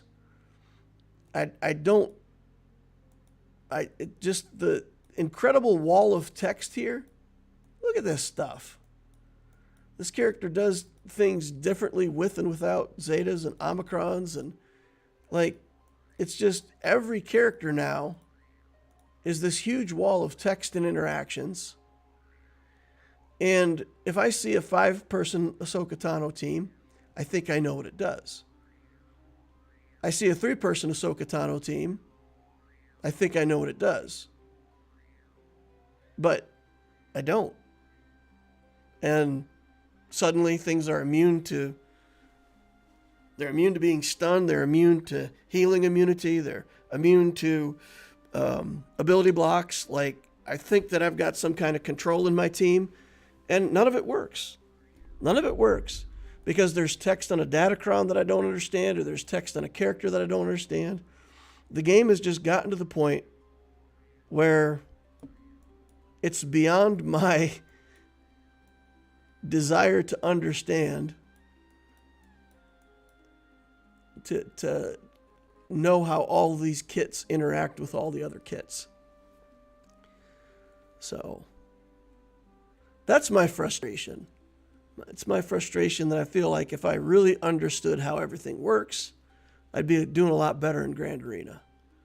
But the truth is, just like that skill on Ezra Exile, like, the skill is not even defined within the character. I completely didn't understand that he had a revive because I didn't see that backup plan is the old backup plan from Hera. And that's, I mean, it's frustrating to me. It feels like no matter how much I look things up and read these character kits and try to understand them, it's like I can't stay ahead of it. So, with full transparency, that's my frustration today. I feel like if I really understood all these kits, I probably could have beat my opponent today. But, I mean, going in with a Galactic Legend against a Luthen team and losing, it just feels to me like I just don't even understand the characters anymore. Like, how does that happen? They ignore taunt. They can't be stunned. They can't be ability blocked. Like, all that text is in that team somewhere. But I don't know. All right, that's it. I'm done complaining. JQ says, I hear you. I see Vexatron, Sanjita, and Ginger Jesus just trying to keep up with combats and counters. It's a heavy time investment. Wannabe Gamer says, that's the game functions the way it says and not the way it actually does with buggy coding. You want to play a game for fun, not to get a master's degree in SWGOHology. Wannabe Gamer, that is well said. That is, you have accurately put your finger on on my frustration. I think that is an excellent explanation of it, to be honest. Yeah, that's really it. I just feel like no matter how much I do, I can't keep up with it. And I don't want to feel like I have to go to college. So, for people who watch this channel a lot, you probably know that I left my job at the end of September last year. And I'm now self-employed. And let's say today that I have some spare time and I'll be able to watch some videos on YouTube. I have the choice to either watch videos on YouTube that are going to help me understand tax laws and help me run my business in a way where I can protect myself from paying unnecessary taxes. I can watch those guys. Or I can watch Star Wars Galaxy of Heroes content, try to figure out, how to use the latest kit on the latest character. And for me, I struggle to want to watch videos about a game that I enjoy playing. I would rather watch videos to try to make my business better. And it's frustrating to feel like if I don't watch all the Star Wars videos and memorize all the kits that I'm stuck. Tax laws 10,000%. Real life first. I have a notebook of lineups and combats, crons included, just to stay afloat.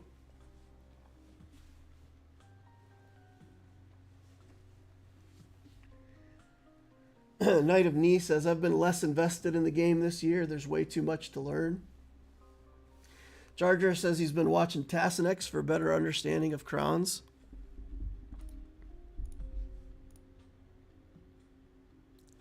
Yeah, the information is out there. There's people that have taken the time to sort through it and they really understand it. But I just feel like every new team is a new mechanic in the game. Every new mechanic has different interactions with the old mechanics. So even with the introduction of the Bad Batch, there's mercenaries now that have mercenary skills. The new Bad Batch has, their own unique thing going on with the teams. There's bleed mechanics in the game now. They've brought bleed in there, and 3 months from now there's going to be a Datacron, and the dog's going to be able to make people bleed for 26 million damage a hit or some garbage, and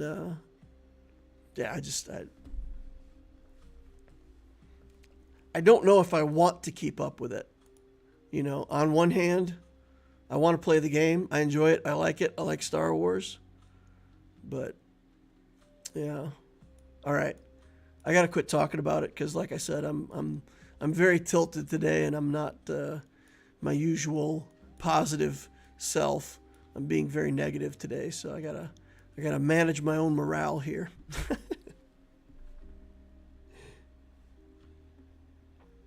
You can do my approach and never read any kits and still be competitive? Okay, Boris, tell me how that works. How is it that you never read a kit and you're still competitive? I mean, I'm in the middle of Kyber too, right? So it's not like, I'm stuck in a rhodium or something. But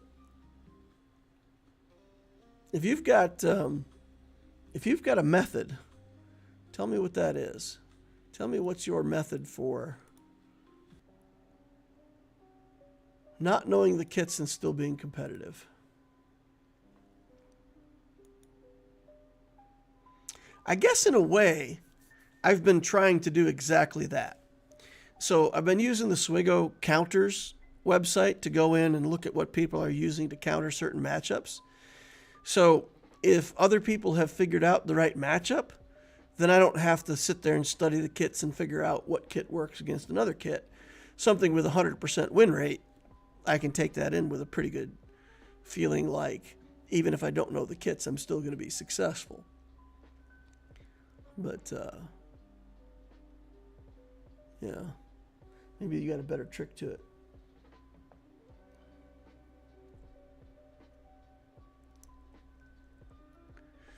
Again, my method is watching YouTubers like you and Calvin and Arnold.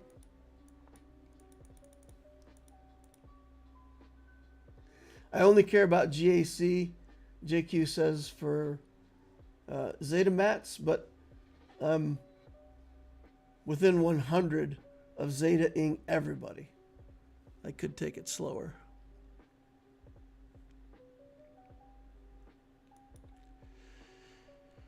All right, playing some Alpha League here. For anybody who hasn't seen me play Alpha League before, it's kind of a little roguelike battler. I'm just going to go in here, chill out for a few games. See if I can... These cards have pretty clear text, right? When you cast an ultimate, you heal for 60 hit points. That's a kit that I can get behind.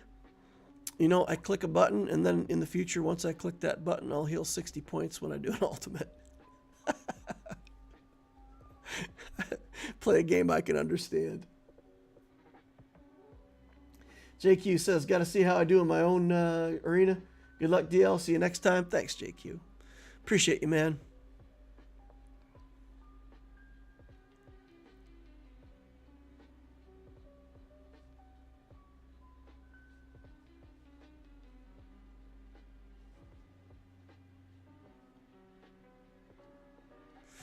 All right, we're playing Moriarty this game. We're in a freezing arena. So this new arena that they put in gives you frost stacks every few seconds, every 3 seconds you get 100 frost stacks. Moriarty kills people with poison, so we don't really care if we're frosted. Frosted makes you attack slower, makes your ult go off slower. But, I mean, we're killing everybody with poison anyway, so we kind of don't care.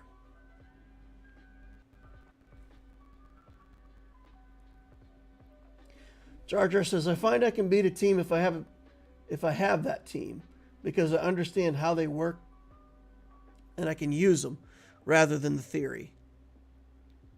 Yeah, that's true. I mean, getting your hand on the characters, clicking their buttons, going through their kits, like using them on offense does teach you a lot.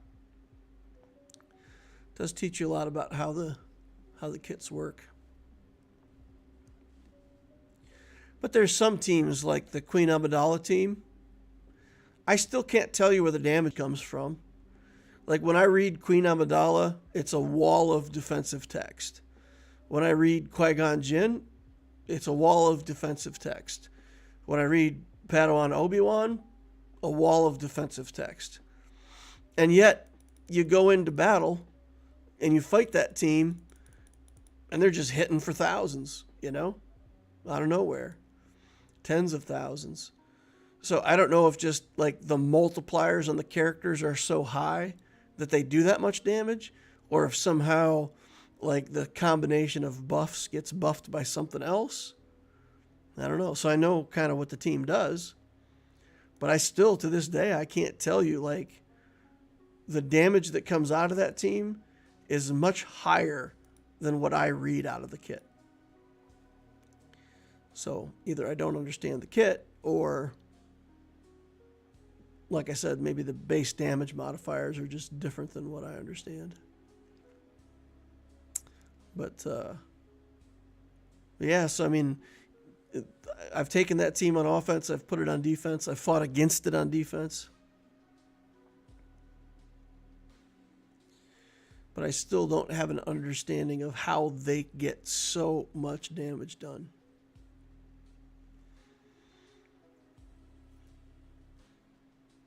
All right. So Moriarty here, we've taken a couple wins, a couple of losses so far. We're trying to build Toxin.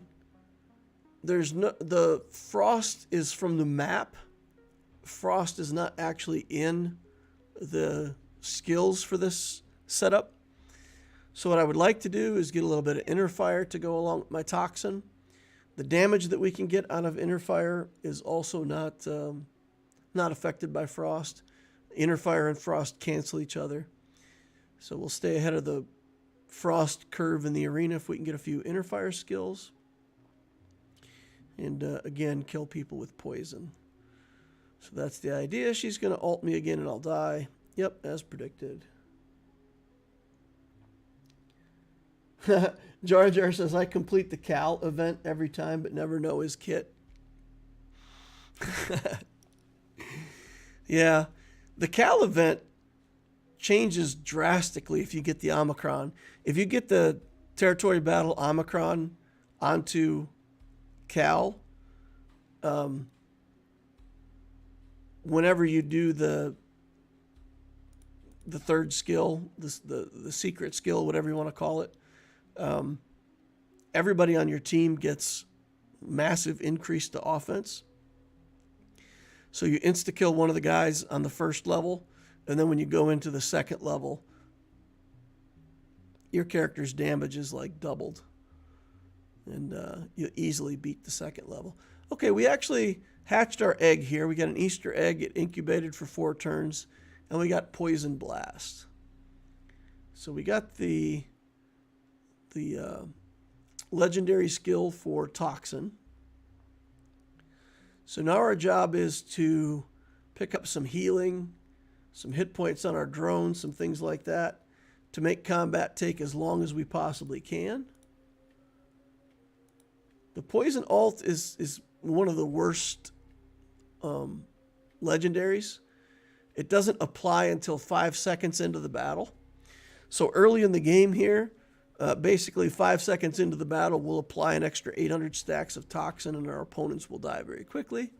Later in the game, a bunch of these characters are going to be doing such high burst damage that the battle's going to be over within 2 or 3 seconds, and the ult will never even be relevant. So that's what we're up against. But it's one of the best that we could have gotten from the egg. Free throws, I don't want any of this stuff. Let's re-roll it. We'll receive 5 random rare skills. That helps us level up. It's got pretty good value. All right, enemy drones get weaker. Let's take that. Plague Source, healing gives Toxin. We'll take that. Boiling Tar, start the combat with 150 Inner Fire stacks. I like that, but I like preventing my enemies from getting Inner Fire more. We'll do Shield Surge here. Healing Spring. All right, there we go. We toxified the opponent, and somehow they're living through it. We can look at statistics. Like all of our 83% of our damage is done by poison, so that's pretty much all we're doing. I would love to be able to pick up some antidote. Poison's going to be one of the main damage sources for a lot of these characters in the arena. You'll see that a lot of the characters are building poison. So antidote would be good. Okay, let's make enemy drones weaker. Let's do toxin. There's an antidote. Take that. When you deal damage, get 3 more stacks of poison. We'll go ahead and buy that. Poison armor, we'll get that. And shields will re-roll, and then I'll sit on 760 gold. Try to collect a little bit of interest here. All right, James is just wrecking me with all of his basic attacks. There's the poison alt, and down he goes. We just got to live long enough for that to take effect.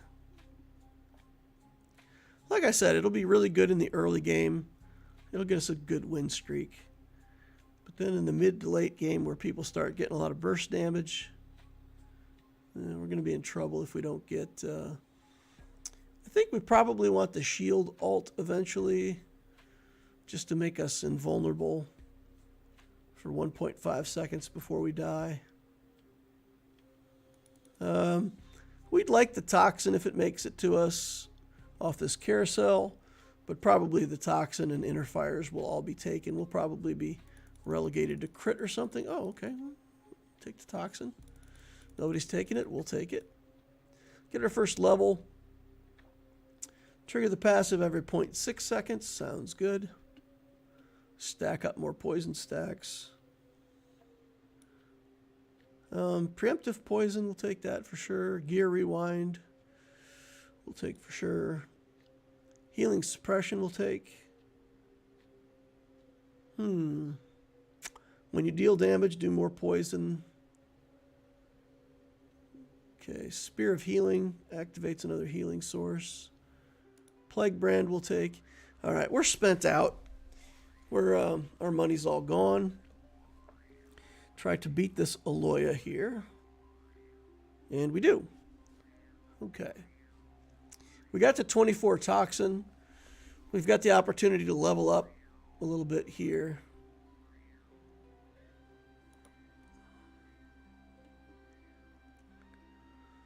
Vulnerable drones, I think we'll just keep stacking that.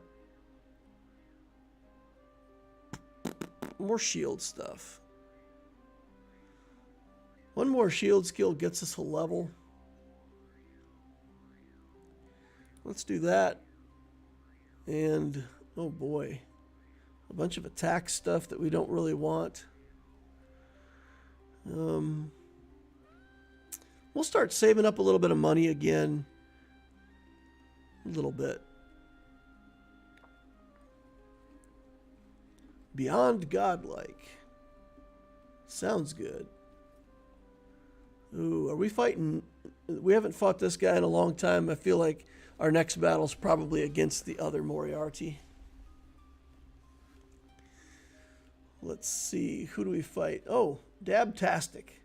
We're going to fight the K.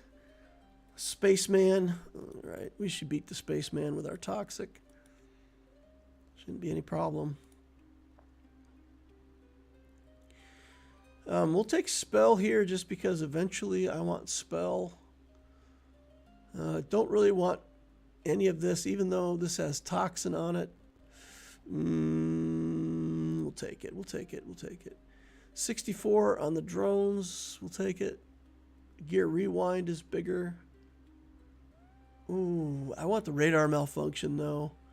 Allow me to cut through other people's drones more quickly, I think is better.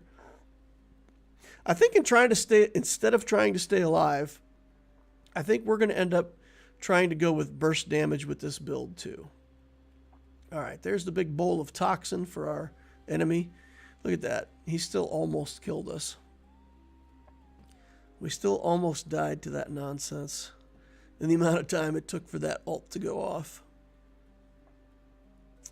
I think mech might be our way out. You know, I think increasing the hit points on our mech, getting the mech ult so that we get an extra starting mech might be the way to go. Armor, how many of these characters are doing physical damage? Some. The characters at the top are all magic damage though. So we're going to take Copy Ninja. Yeah, Copy Ninja lets us potentially copy the enemy's skills, but only if we win. All right, we're going to take Toxin here, steady boost here, overload here. When we gain inner fire, sure, that's a damage source. More spell, healing touches, and activation of healing. Let's do plus level times 5. That's going to give us 55 extra poison stacks every time we do our passive, and we've got the passive going every 0.6 seconds. So that's a lot of extra poison stacks. OMG, I can't hit him. So did somebody get, oh, he's building evasion. Look at that, he's got 27 out of 40 in evasion. All right, we got Magic Surge. That was nice. We got 2 rare skills that we stole. Preemptive Poison, we're going to do Toxin Backlash when we take damage, poisoned by 3 stacks. It's not that great. We're going to do this one to get more inner fire to get us a level. That'll get us 16 inner fire. It'll get us offered. I think I'll take Boiling Tar and just start with more inner fire right at the start of battle. All right, this will probably be a sustained battle with this healer. All right, the ult goes off. Her ult timing was actually good for us. She did her ult before we applied the stacks. So then we were able to poison her out. Interestingly, I didn't think we were going to win that. I would love to get Spell here. Spell or Toxin, either one would be fine. Of course, we want the Toxin for our poisoning of enemies. But grabbing Spell, I think, would be good for the long term. All right, here we go. Let's try to grab the Spell. Nice. Get ourselves up to 20 spell. We'll do Boiling Tar. We'll grab that extra. We'll grab this spell. Overloads more hit points for our mech. We're going to take that. When we get to 4, so we'll fight through a monster and then it'll reset to section 4. 4.2 now offers you any one of these skills. You can pick the legendary. I don't know. I feel like we should pick the legendary for mech, honestly. We could pick spell or mech. If we pick up another hex, then I'll take spell. We got to have at least level 2 hex to make the spell ult worth it. That'll increase our poison damage, right? Magic damage gets increased, and poison does count as magic damage. Preemptive Poison 600. Antidote. Oh, man. Oof. Oof. Oof. Oof. I really want the Preemptive Poison. I really do, but I need Antidote to keep us alive. We'll take the damage first. I hate to do it that way, but we'll take the damage first. We're offered a bunch more poison skills. All right. And James has too much burst. So as predicted, the battles are now going too fast for us to get the poison ult off.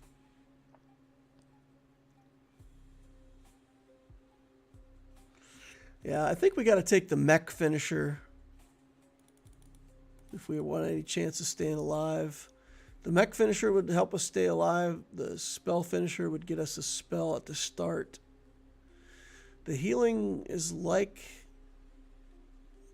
healing and shield. Did we copy? We did not copy. We're up to 80%. Oh, we're offered the front line. Okay, so that solves that. That gives us the mech. And then we can get a skill here. 80 armor seems good. Passive on the basic attack. It's more poison stacks, but I don't feel like we're lacking poison stacks.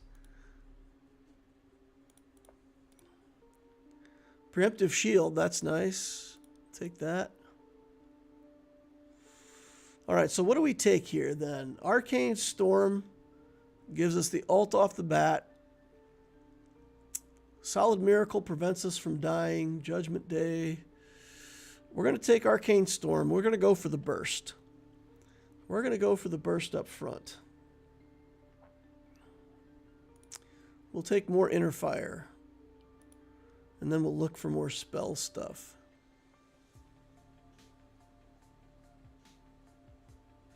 All right, that taking spell might have been a mistake there. I probably should have taken either heal or shield for that extra few seconds of staying alive. But I feel like if we don't get control at the start of the battle, we're probably not going to win anyway. All right, there's the initial ult. Big chunk of damage. Okay. All right. That looked pretty good. Let's look for spell stuff. Flying Shield is good. Iron Skin. Take less damage from everything. Keep me alive a little longer.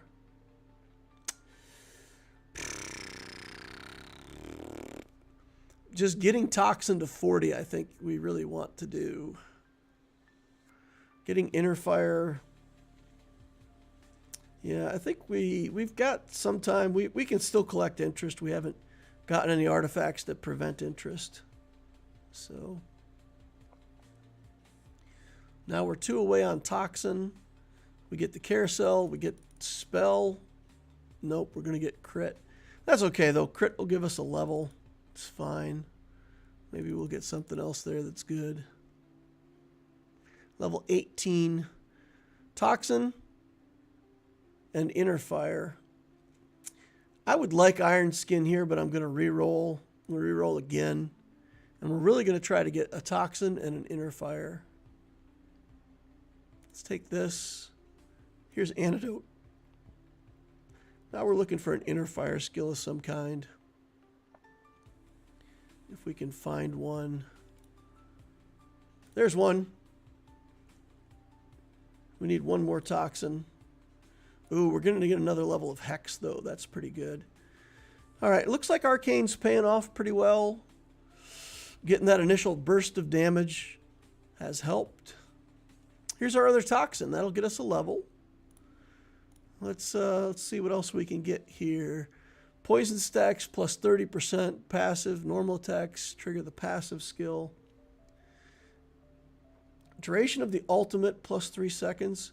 Since we're doing an ultimate right at the start of battle, I think I probably should have just taken the extra Toxin stacks. All right. And that extra mech that we've got, sharing the damage, probably saved our life there. That's 1,200 hit points, extra hit points that we got. And we had 1,036 left there. So without that extra mech, we would have been dead. It's good, though. Good fun. Let's play again.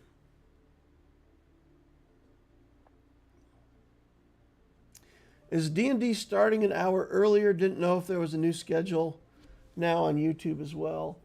No, I mean, Monday night's still the same. We should be still doing 7 o'clock Central Time, U.S. time, as the start time for the D&D stuff. So I may go back to streaming on Monday nights myself, but I don't know. I don't really want to start yet another account. So I think for right now, I'm going to stick with just one account and probably won't stream on Monday nights. But yeah, D&D is still at 7. Our Dungeon Master has had some personal challenges. So he's working through stuff as fast as he can. And the reliability of the group to get together and play should be increased here. Going forward. So yeah, I think some real life interference the last couple weeks. We've had to do a couple reruns, but yeah, I think we should be back on new content this week, Jar Jar. I sincerely hope that's the case.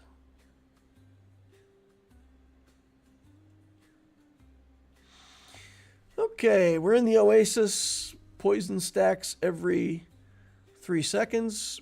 Toxin is an option in the arena. Vulnerable is out though, so it's not going to be quite as bursty.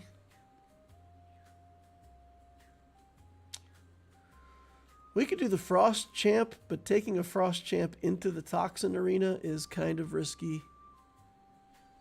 Spell Champ, let's re-roll. I don't want to play any of these. Here's my Crunch Mech. I think he's kind of fun. So let's play the big, the Love Mech.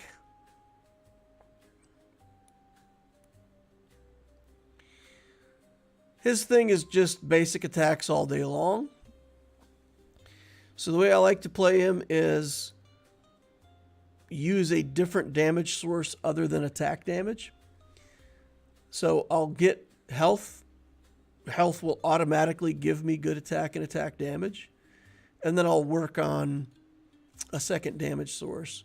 Shield would be fun here. And basically we're not going to build anything against Toxin except, you know, health is going to give us magic resistance, which is going to help against Toxin. And then we'll get a big health pool, which will help us live longer.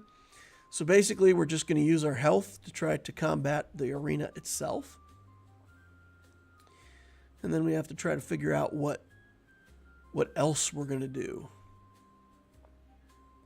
We could also just take poison ourselves. We could also take spell ourselves. Spell in a Toxin arena is pretty good. So we could get initial stacks of Toxin, initial Frost, initial Shield, stuff like that. We could do a spell build.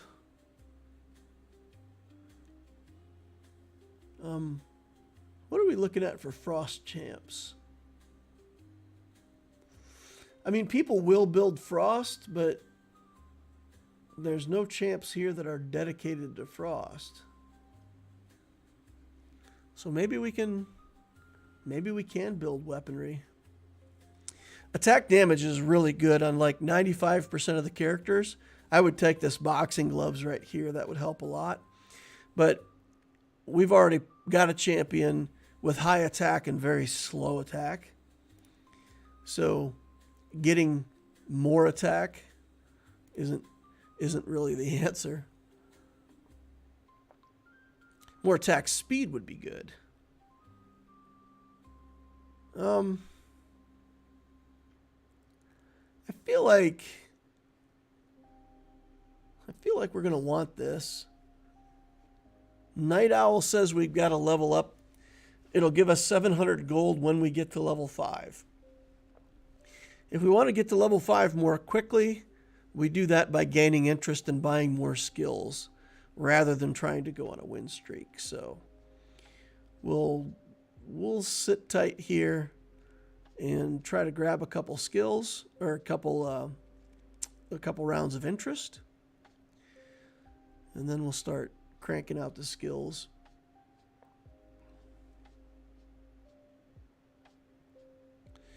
I need to start stacking my health faster though. So let's take some skills here. Okay, this is going to help. 160 hit points there. Ice Blade Storm. I don't think we want any of the attack stuff right now. There's more health. Let's take that. Anti-freezing. It might be interesting. I think we'll probably take the Frost Magic Ball though and just get Spell and Frost. Help us level up. Those are both skills that we don't mind having. We got a couple health though, so a couple clicks on that health skill give us like another 300 hit points. That helps us a lot with this character. We're at 1,000 gold. I'll probably buy a skill here and then re-roll. We're third on the carousel. There is a health box up, but we probably won't get... okay, one health box is taken. There still is one. Let me see if I can snipe that. Nice. And we got another Vitality Burst. So 3 levels of Vitality Burst plus Life Plunder. That's good. It's helping our hit points. Okay. We'll take, oh, Vitality Burst again. Look at this. We're just getting handed more life. Life Plunder again. We're getting handed more life. Life Source. More life. We're just going to keep clicking these buttons if it's going to keep offering. Spell. I'm going to re-roll the Frozen Touch. Probably going to re-roll this crit stuff too. Since it gave us a bunch of spell and not really much good toxin stuff yet, it looks like we'll probably end up going health and spell into this arena. It's kind of not what I would prefer, but we got to work with what we're given, you know. Okay, 2 wins in a row. With 700 money in the bank, right? So it's not bad. Let's re-roll this. We get spell and health in the same click. We'll take that next turn. We've already used our free re-roll. We don't have to spend money here. We'll save it till next turn. And then we'll definitely take it and try to leverage our free re-roll again. We're level 2.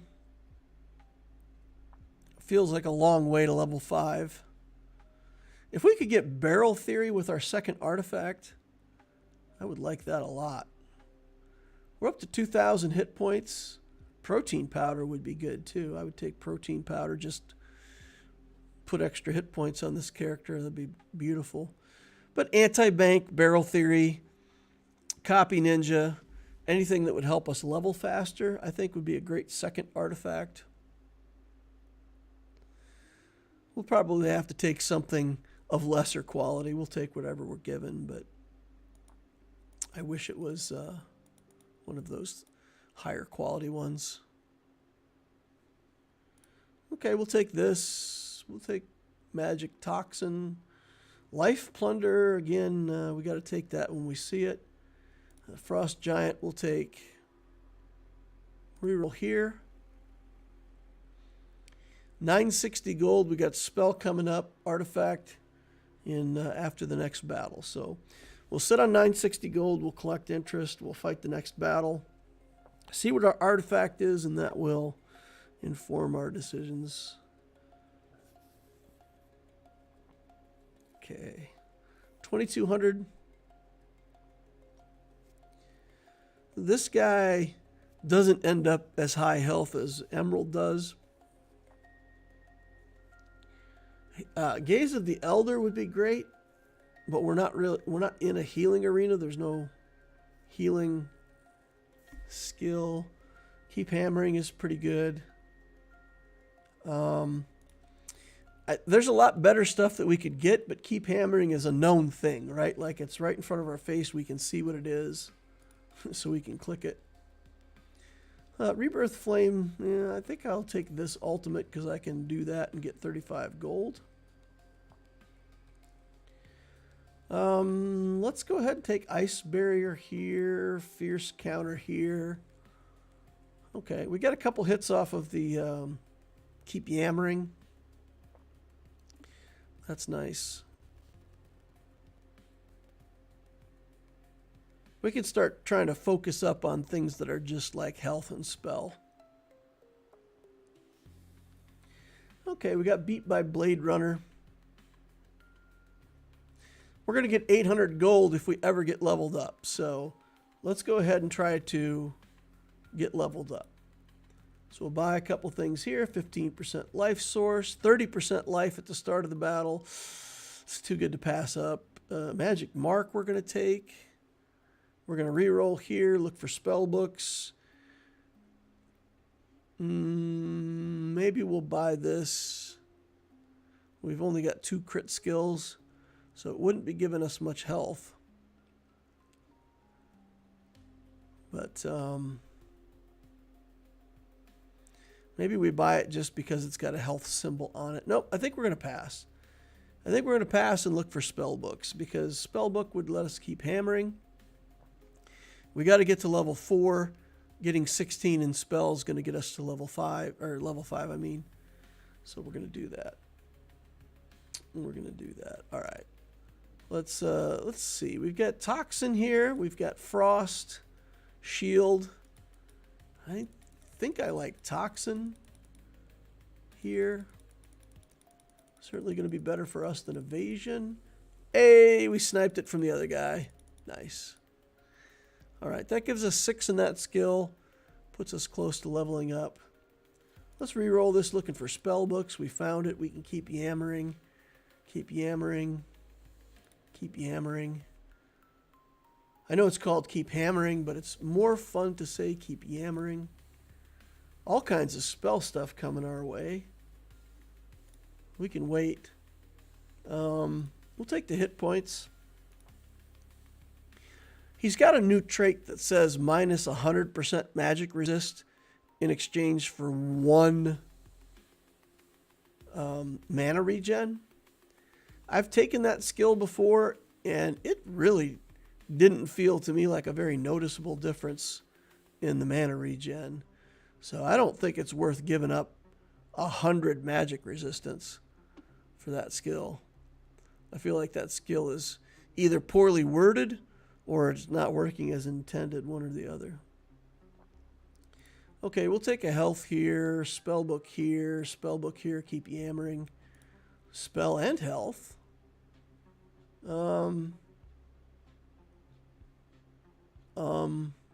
Yeah, Frost is probably better here. Take the spellbook again. Antidote feels like a good choice. Reroll this. Attack suppression, we'll click on that immediately. 660 gold, we'll go into the monster round here. So we'll collect from our fight, and then we'll also collect from a monster. It'll take us back over 1,000 gold. All right, nice big damage on the alt, getting all this spell going in there. We could level off a health, spell, toxin, weaponry. We got our Night Owl gold already when we got all those spell clicks. But let's focus up here. What do we got?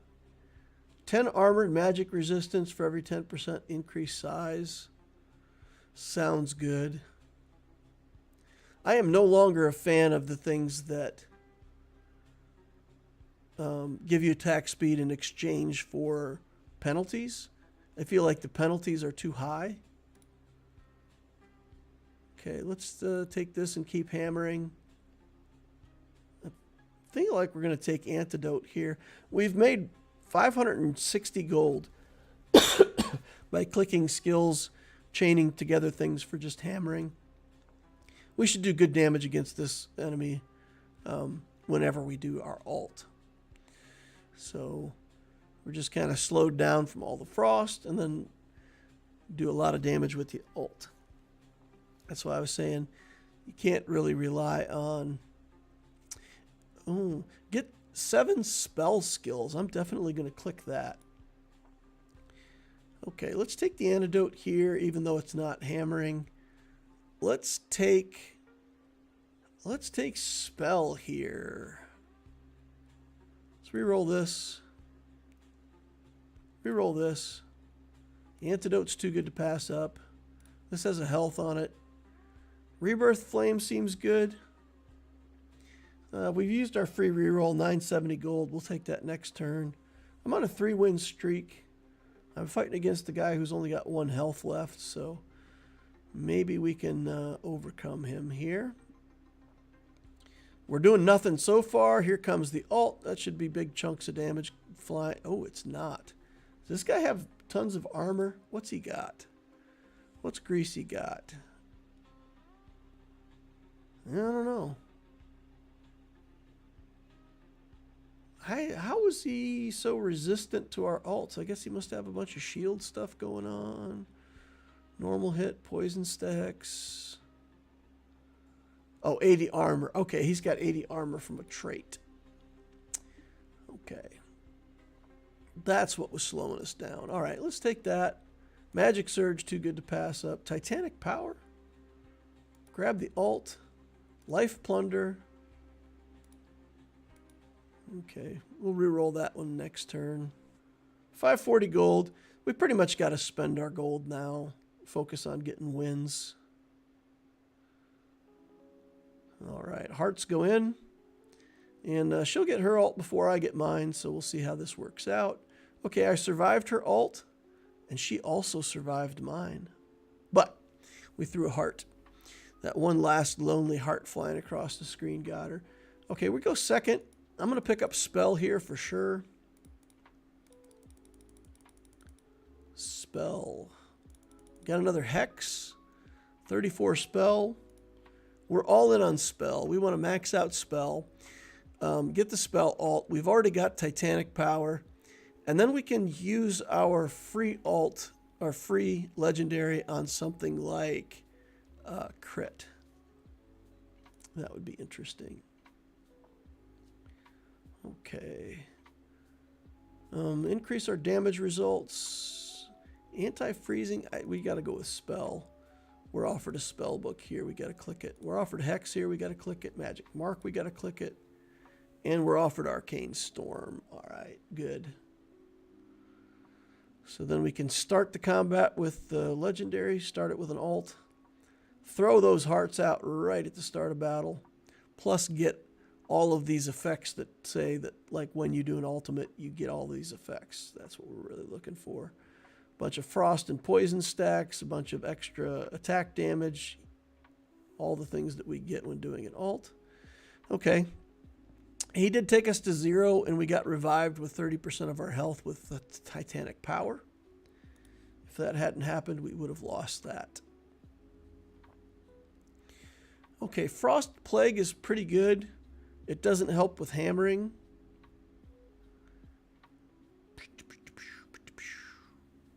I'm going to take it anyway, though. Preemptive Poison seems good. We can... we've got 36 health. We'll eventually get to 40 health. So I feel like we've got a little bit of room here to take some other skills. All right. We got a couple alts in a row off there. Threw a bunch of hearts, turned her into a sheep. We gain 50 mana when we cast an alt. And we can gain 6 mana every time we do damage. So our alts should be one right after the other, eventually. Let's take that preemptive poison, reroll this. Health and poison, that helps us get toward our health. Life plunder, 30%. When you deal damage, poison enemies, that doesn't feel quite as good as some of the other options that we've got, but it does take us to 16 poison. Yeah, let's take it. And then we're offered more good poison skills. So we'll definitely take those. We're at level 14. We level up one more thing. We'll get to 15 and get another skill. Okay, we're keeping this guy sheeped for the most part. And there's just hearts going everywhere. Our attack speed is atrocious. So with the slowdown from Frost and a slow attack speed, you see just kind of like our stuff drifting across the screen. Let's take Sky Splitter Slash here. That's going to do 50% of enemy HP. If we're in a mech arena, I don't really like this skill because it shares damage across the character and the mech. But in an arena like this where there's no mech, we just do 50% true damage right at the start of combat, poison them, and then keep attacking out from there. So we get some hammering that we got done.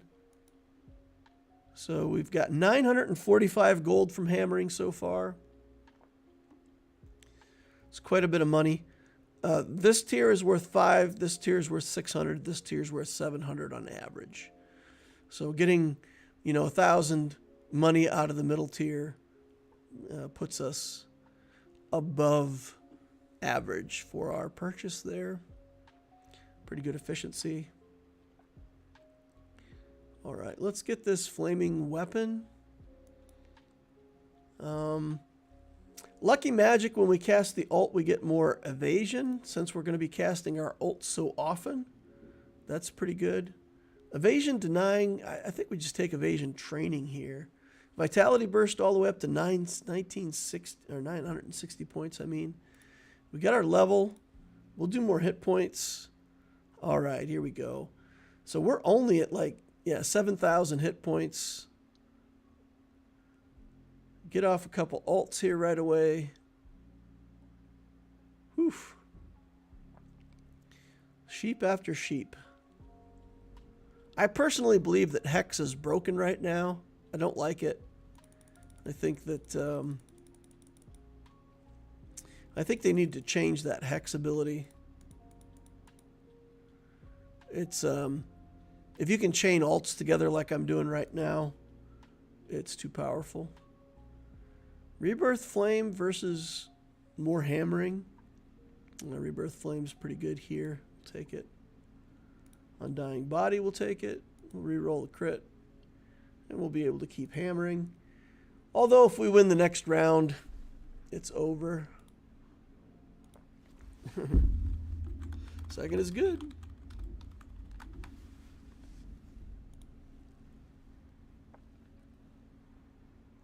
Oh, wow. Our ult does nothing. He's got so many shields on. Look at this. Look at this. He's shielding everything. We can't damage him through all those shields. Ooh, that was awful. Statistics? Yeah, we killed him with poison. Look at that. 23% of our damage was poison. Oh, wow. I'm sorry, 34%. So a third of the damage was poison because we couldn't get anything done with our attacks. That is a lot of shields. Start with 1,200 shield stacks.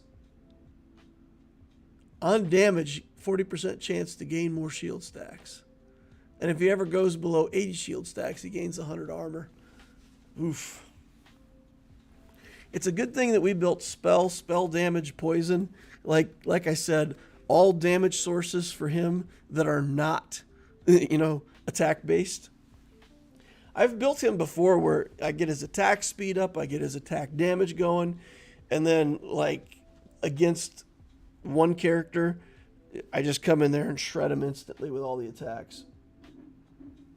But I've also had it where I get that massive attack damage going on Crunchmech, and then I fight somebody who's playing an evasion champ or something like that, and you just instantly lose.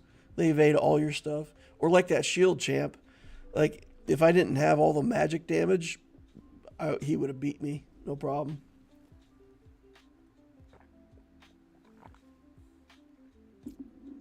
But he could not defeat the spell mech.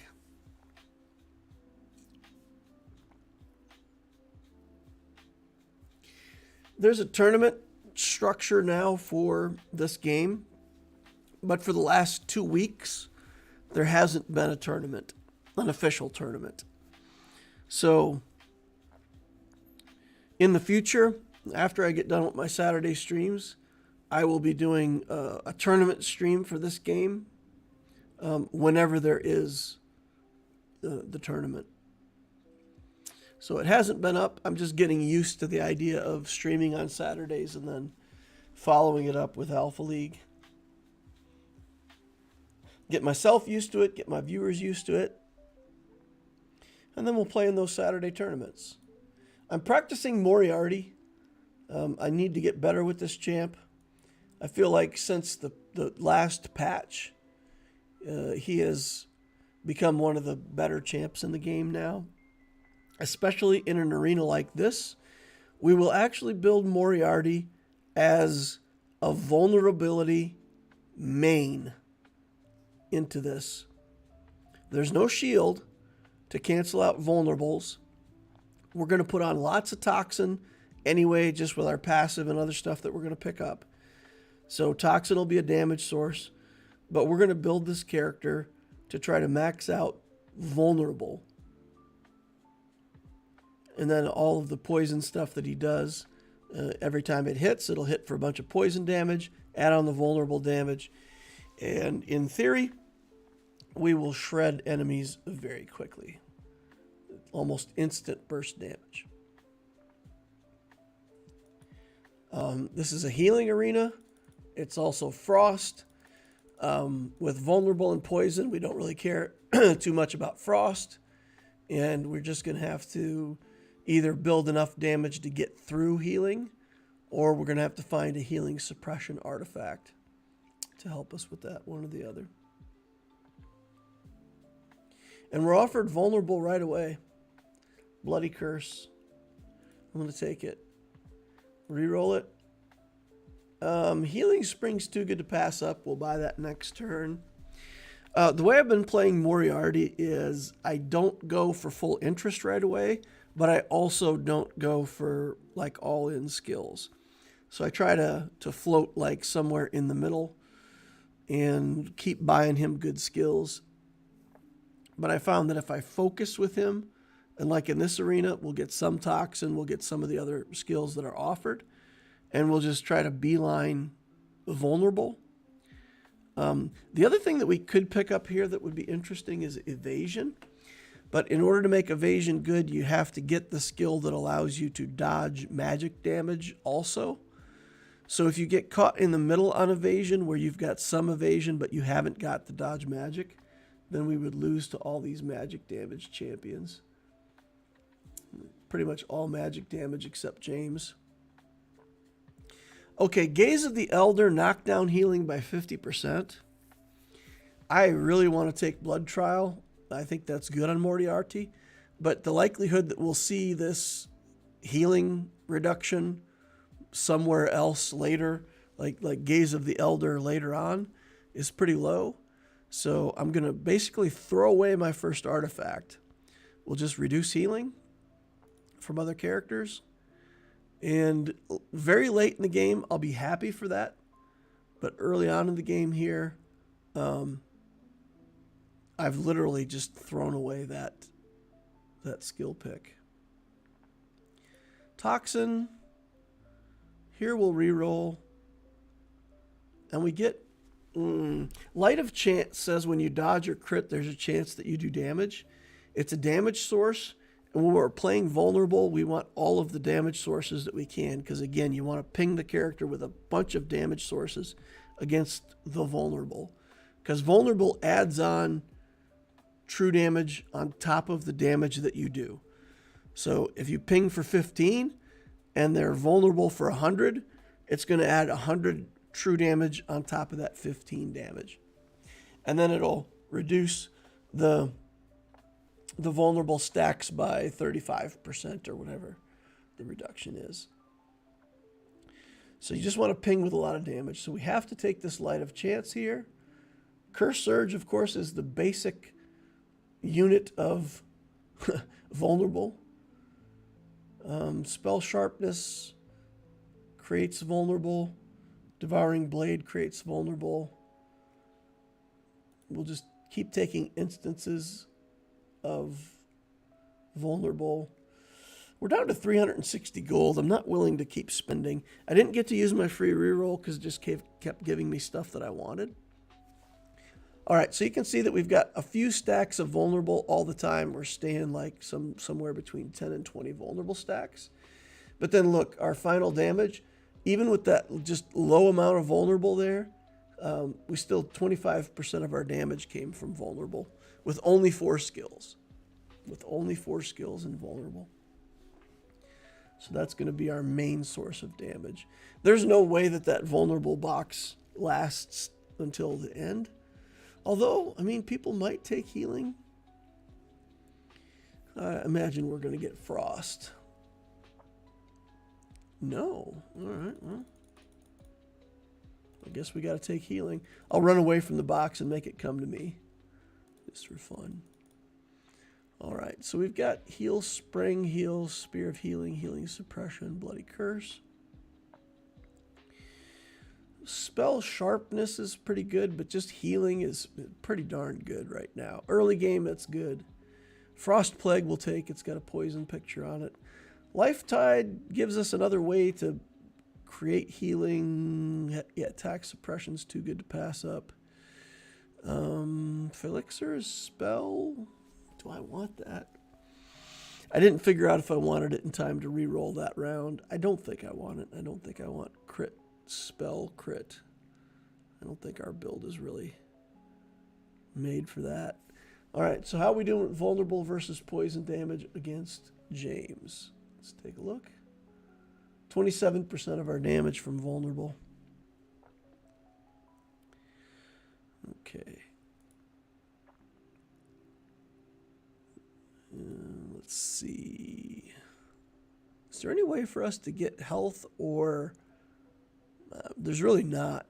All right, so eventually we're going to have to buy some frost. Poison Claw, Venom Spray, or Antidote. How many other people are building poison? We've got some other people building poison. He's building it. He's building it. So... probably have to take Antidote off that screen. We should get her before the next alt kills us. Yeah, good job. Nice job. That whenever we do our alt getting 180 hit points of healing, we've only got 900 hit points, so we're healing ourselves for like 20% of our life on an alt. It's pretty good. How's the weather there now? It rained again yesterday. It's kind of blustery. So the weather passed, and it was like super hot on Friday. And then last night it kind of cooled off again. But not like it was. It's not a raging windstorm knocking apart my house anymore, so that's good. I don't really need evasion denying because I'm not relying on my basic attacks, but we will take Venom Spray. Curse Interference. I don't think I need it here, so we'll take Cold Wound. Anti-freezing, we'll re-roll this. Fatal Strike has Vulnerable printed on it, so we'll take that. Sometimes when you're in the early game, you just got to buy any white skill that has what you want on it to enable collecting rare skills later. You know, rare skills don't really show up until after you get to level 8, and then they start showing up pretty routinely after level 16.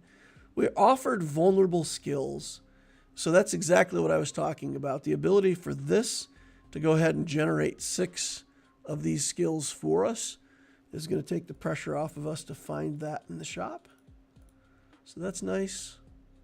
Curse Eye, we'll take. Curse Formation will definitely take. Preemptive Pain will definitely take. And Fatal Strike again. Poison Surge, the basic unit of poison. We'll re-roll this spell nonsense. And we're at 630 gold. It keeps offering us a lot of spell. I don't really want to be in spell with this particular arena, though. I feel like it's much more important to focus on vulnerable. We should be doing about half our damage from vulnerable now. Let's see. Yeah, 49% from vulnerable. How do you like that? Okay. Wasn't fast enough to kill the Frost Champ, though. She's got Cold Blood is the trait. So she's got to level 7, and she got this trait that lets her do a bunch of extra damage. So we'll probably need to start taking those anti-freezing from now on. Curse Formation, I think Preemptive Pain is better here. 600 stacks of Preemptive Pain. We should be in good shape to melt people pretty quickly. All right, look at that. Pew, pew, pew. 92% of damage done by vulnerable. Now we're cooking with gas. All right. Now we just need more damage sources. We need more little instances of damage flying across the screen. How are we going to do that?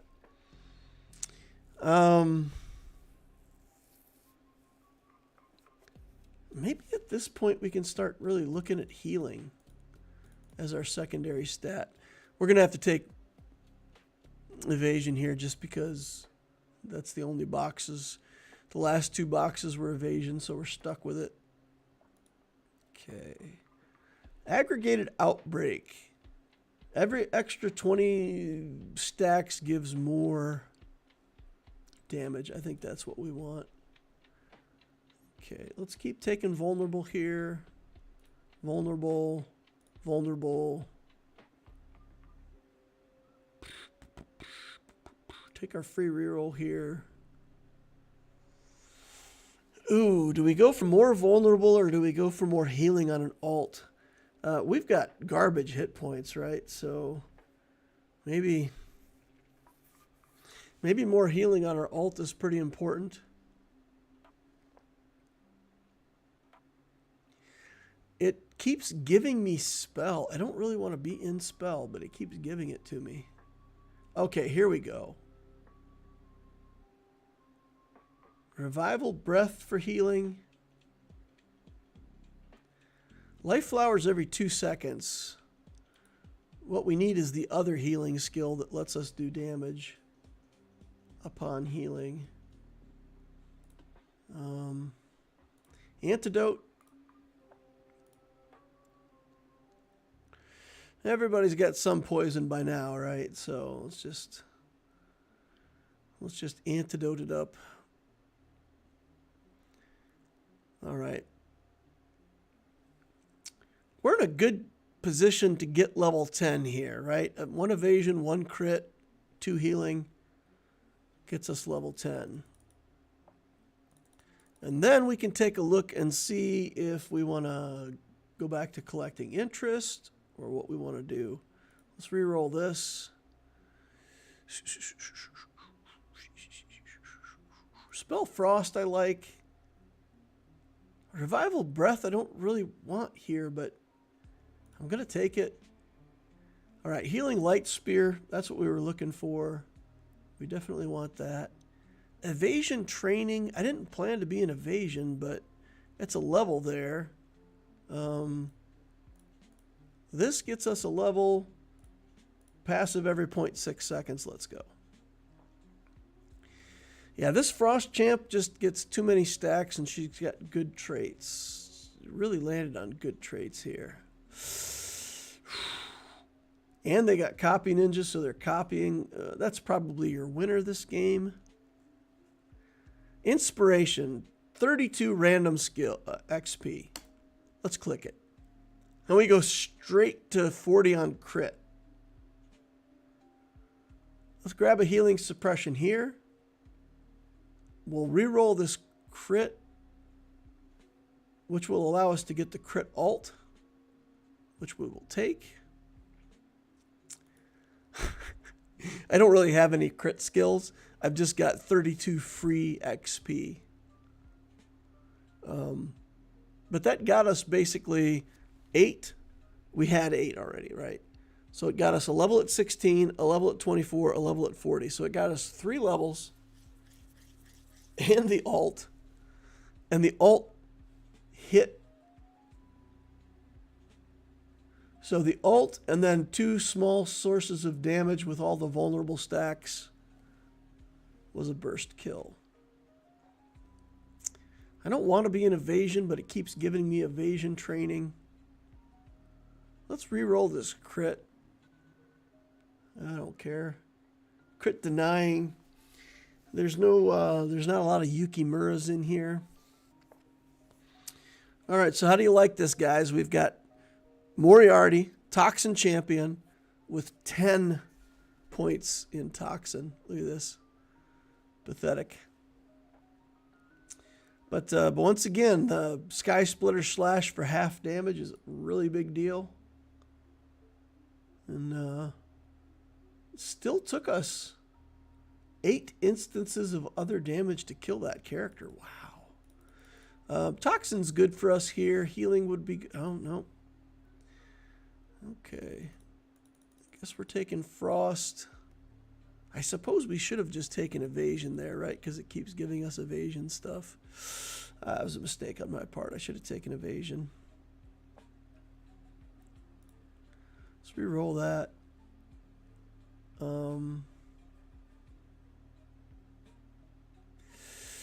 Yeah, let's spell evasion.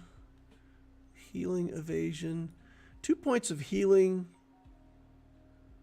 Plague infection when you deal damage. It doesn't matter. That's not really helping with the burstiness of our build. Okay. Let's get level 15 next turn. 1 weaponry or 1 healing.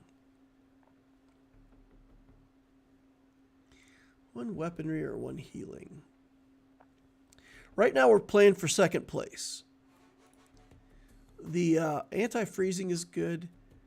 That that Frost Champ is in such a strong position that that we're just playing for second place right now. There's Antidote. We'll take Antidote. Poison Claw would get us a level, though.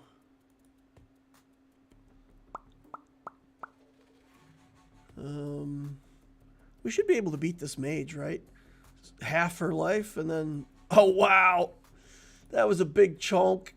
Look at that. Poison, aggregated outbreak. Bunch of little damage sources against that initial 600 stacks of vulnerable. Annihilation is ours. Level up is ours. All poison stacks plus 30%. I'll take that. That frees us up to take Antidote here. Venom Spray we'll take. Dodge. Healing Touch is another healing source. All this magic stuff, I don't really want it. Let's get rid of it. Rain Grace, dodge magic damage. We'll take that. 290 we'll sit on. I think when we're offered an ult here,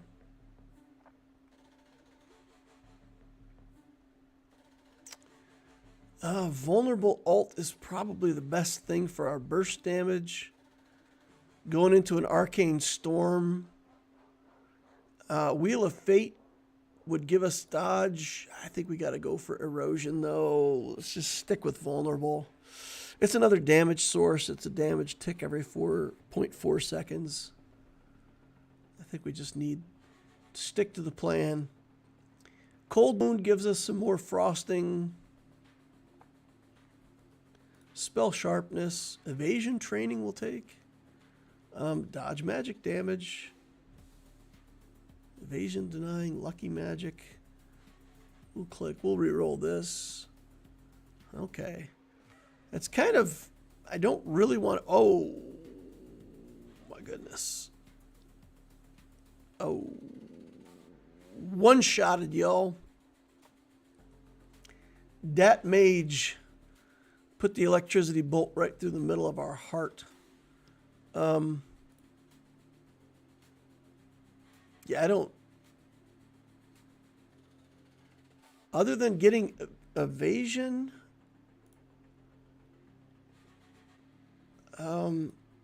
we need to get that skill that lets us dodge magic damage up to 100%.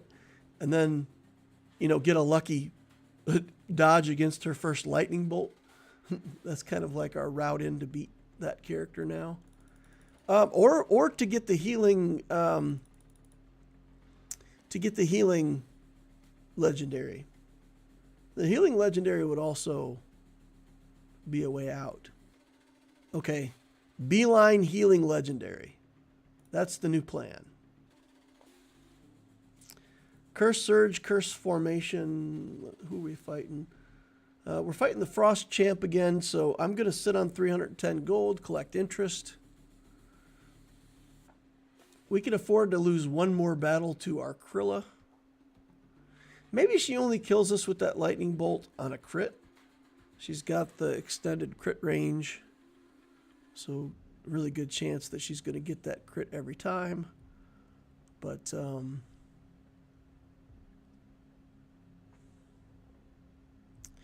see, this is slow. This happens over time. This is another damage source.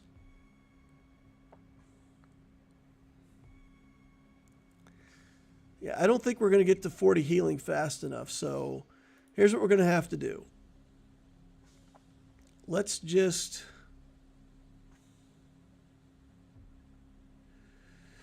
spend all of our money on skills that look good and play for second place, I guess. Play for luck. Can we get to level 20? What would it take to get level 20? 2 more points in evasion and 1 in toxin. 2 more evasion, 1 toxin. Okay, Devouring Blade is good. If this is evasion, reroll that. This is evasion. Now we're looking for one toxin, right? Healing suppression, toxin, preemptive poison, level, stacks, 8 life on that character. She has to have an alt. Okay, we're going to take adrenaline here. When we die, we got 1.5 seconds that we can't be killed. So the idea is here, if we can burst this opponent hard enough. Evasion denying. Okay, reroll. Reroll. Reroll. We need a vulnerable. There it is. Okay. That takes us to 40 vulnerable. Oof. All right. So we both instantly popped the healing ult, and then I somehow won. So this is bonkers burst damage time.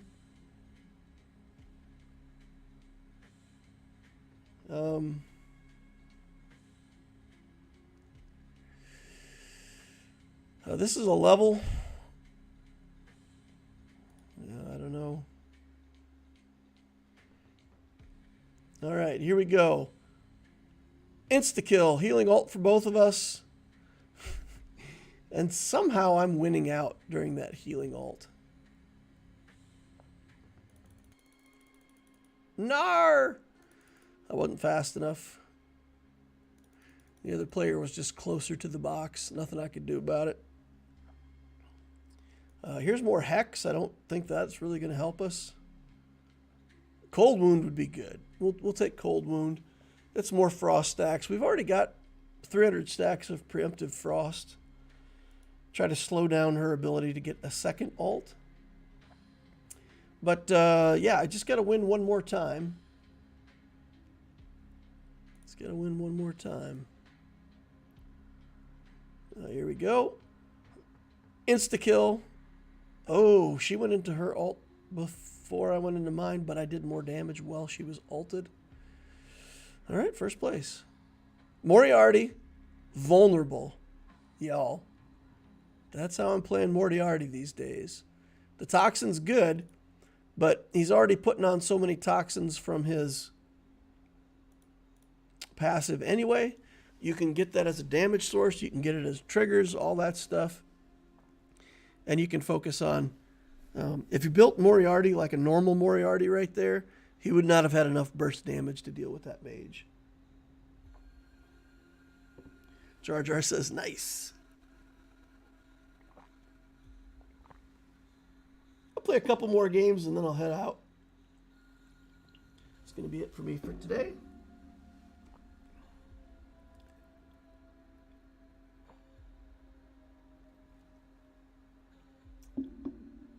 Jar Jar says, let's go for 3 of 3.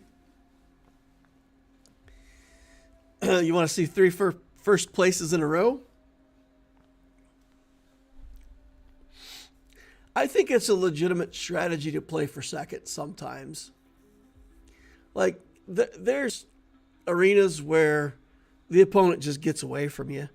Like the one with the Frost Champ that just went crazy, or Jenny's another one. If Jenny just gets like a couple of the right skills and also a couple of the right traits,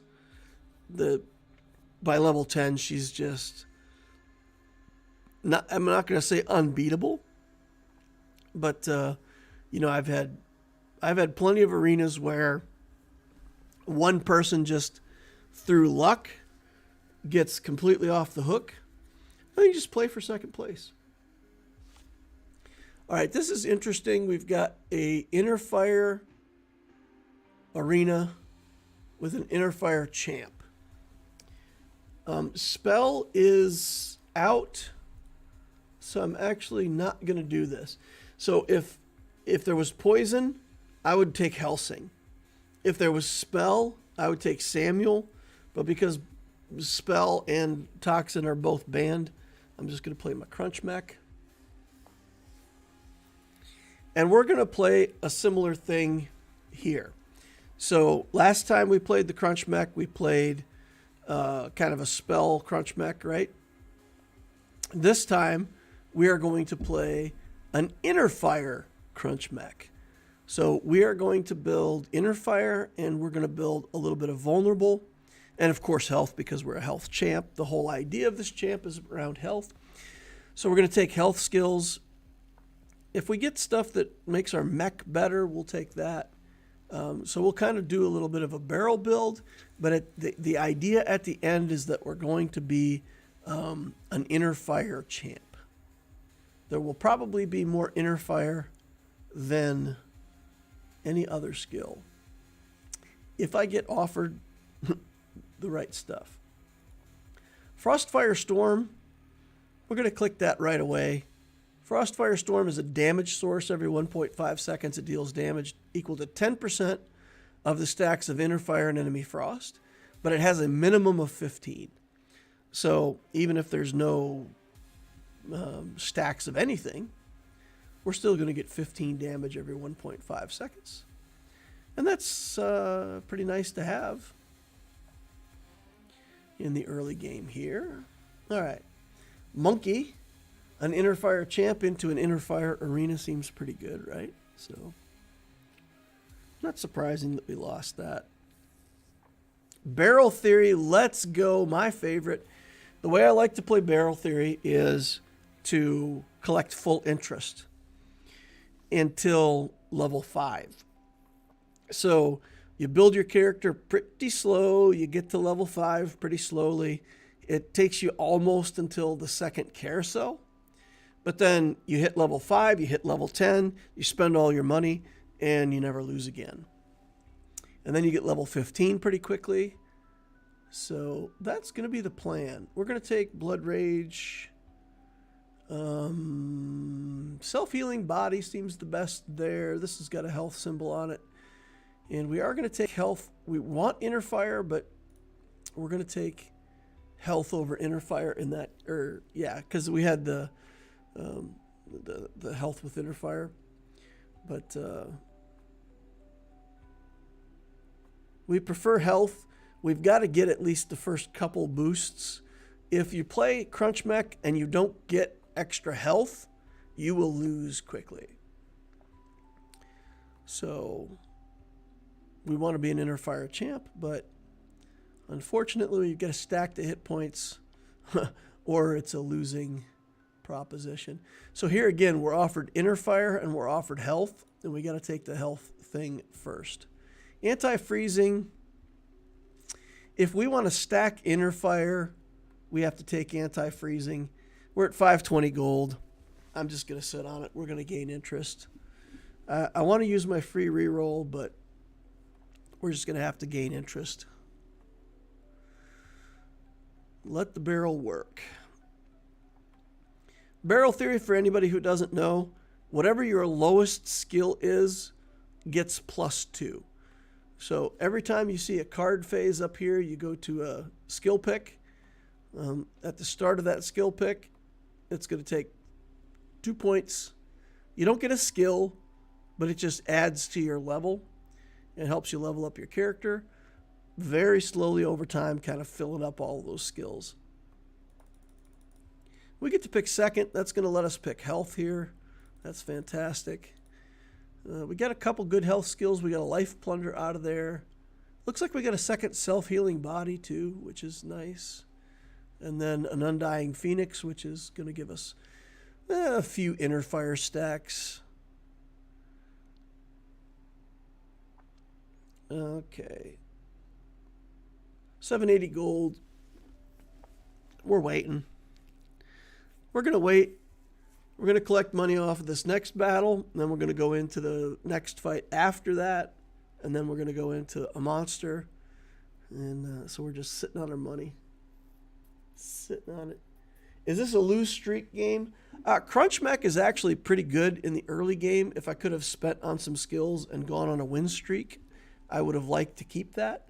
But since I lost early on here, lost a couple, then I can't try to turn that around into a win streak, unfortunately. So I was hoping. This guy has a bunch of self-healing, so the lower his hit points go, the harder it is for me to kill. Oh, I actually got him. But he was healing in chunks right there. You could see his life bar just coming back up. Chunk, chunk. We're pretty low on hit points. So 1,100 hit points is, for this point in the game, you know, I would like to see my character like 1,300 hit points or something like that. But we just really haven't been offered the skills. I'm sitting on money. Barrel theory's filling stuff up. We've got an 8. So it's given us 4 instances of 2. So 1, 2, 3, 4. All 4 of these skills, you know, went from 1 to 3 from the barrel. All right. This guy's doing tons of damage. Again, inner fire champ into an inner fire arena. It's pretty good. But I think end game, without spell, this champ kind of, I can't figure out how to build him well without spell of some kind. I suppose you could build him like Moriarty and just do a vulnerable build with him. I'm sure that would work. Okay, we could start spending our money here. We'll grab anti-freezing. Yeah, health and inner fire on the same card. That's a damage source again. Cremation, I really like cremation here.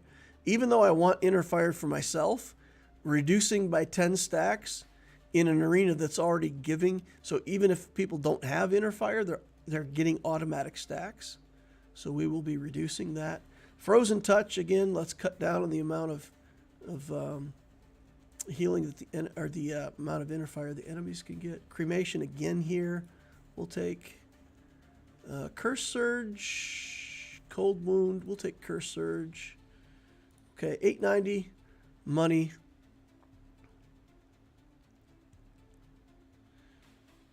Okay. Nice big chunks of damage onto this Jenny.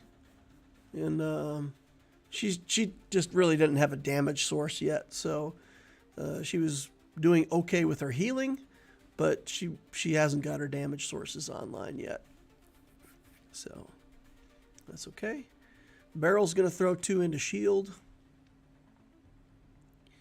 We're at 1,200 gold. Second artifact here. 7 random skills, crit, more barrel theory. I don't feel comfortable taking another barrel theory. Let's re-roll this, see what we get. Copy Ninja's good. All right. So Copy Ninja gives us a chance to copy, and I really want to win every battle I can win to try to copy. So we're just going all in. We're going to buy all of the skills that we can reasonably buy. Inner fire here. Boiling tar. Ooh. Health or inner fire. Ooh. Yeah, we better take that. Reroll this. Giant force. We're sitting on 600 gold. That's fine. We'll work our way through spending our money. Next turn. We're still all physical damage. We don't really have a magical damage source yet. So that shield champ just wrecked us. What's the shield champ building? Deal magic damage on a normal attack. Anti-bank and a barrel theory. Ooh, that's nice. That character's going to level up fast. Okay. We'll take this. Arrogant aura. When you take damage, gain inner fire. Fantastic. Let's do it. Anti-freezing we got to take. Overload. Some hit points for our mech. We'll take that. Inner fire from shields. Inner fire from vulnerable. Drones gain attack. Let's take... I should have taken gigantification there. Gigantification isn't good for me right now, but it would be good later. So, yeah, that was a mistake on my part. It's okay, though. All right. We got to get some wins here. We got to start copying with Copy Ninja. Build's not really coming together right now. We need the inner fire skill that's going to give us damage when we gain inner fire. That's going to be our damage source that we want. Shield or frost? I think I'll take shield for right now. We're at 7 on frost already. We'll get barrel theory and mech. We'll get frost, inner fire. So we'll be able to get to level 10 pretty quickly here. Take that. Take this. Gear rewind.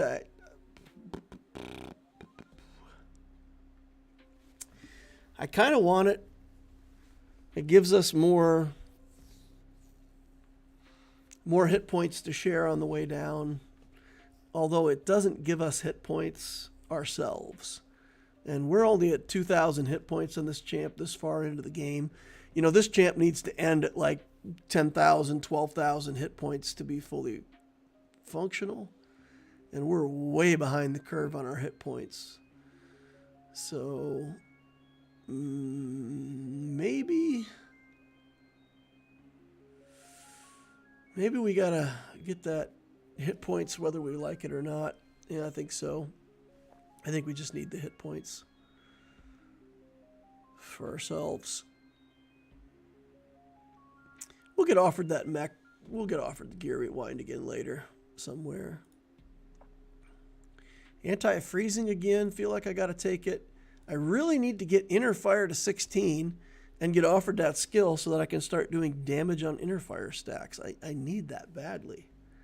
Okay, we're not going to get anything else. We're just going to re-roll until we get an inner fire skill. We get at least one instance of the damage and start stacking up from there. Copy Ninja 0. So we've not been able to copy a single skill with Copy Ninja. At this point, it's a wasted artifact. It's pretty brutal. Okay. All right, she doesn't have the healing alt yet. Come on, Copy Ninja, please copy. 70% chance to copy here. 7 out of 10. Let's go. Give me some healing skills. No. 90% on... Oh, man. Brutal. Brutal. Okay. Kill... Oh, man. Our damage is bad. Look how long it's taken us to kill this monster. That's not good. All right. Let's find this inner fire. There it is. Inner fire. Okay. Deal damage when we gain inner fire. We needed that. Now we've got another damage source. Reroll this garbage. More healing suppression. Who do I fight next? Weedish. Weedish is going to just crush me. Absolutely annihilate me. Nothing I can do. Healing suppression ain't going to help. I just don't have any damage source. I mean, I'll be able to do a little damage with those inner fire hits, but look at that. It's healing up so fast. Yeah. Yep. Level 11 already. So I'm playing the barrel and trying to level up, and this character's already got more levels than me. What second trait? Gain 3 max hit points every time you get... Oh, man. This character's... I'm playing for second. This is another one of those battles where I'm playing for second. Lose 15 health and gain 8 levels immediately. I'm at 9 health. And I'm losing badly.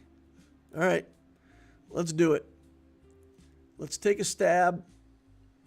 Let's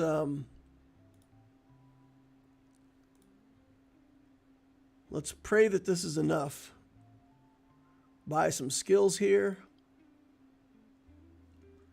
Get to 16 health. That gives us another 400 hit points. We should be at, I think, like 4,000 when the battle starts. And we're one level away from 20. So let's see if we can win a battle here. Okay. All right. All right. Chucking some inner fire. All right.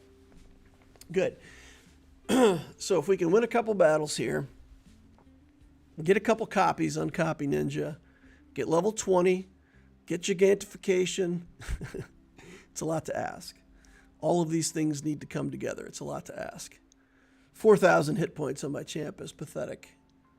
It's I don't know if I can. I don't know if I can make it. Okay, what do we need for a level here? It doesn't matter. I mean, obviously we're going to pick that. We're going to pick self-healing body. 2 more points in heal. So we can take crystal blood, and then we just need 1 more healing from somewhere. Dog food. Is this a battle we can win? Ooh, this is going to be close. Shield champ, so like all of my attacks are going to do nothing against him.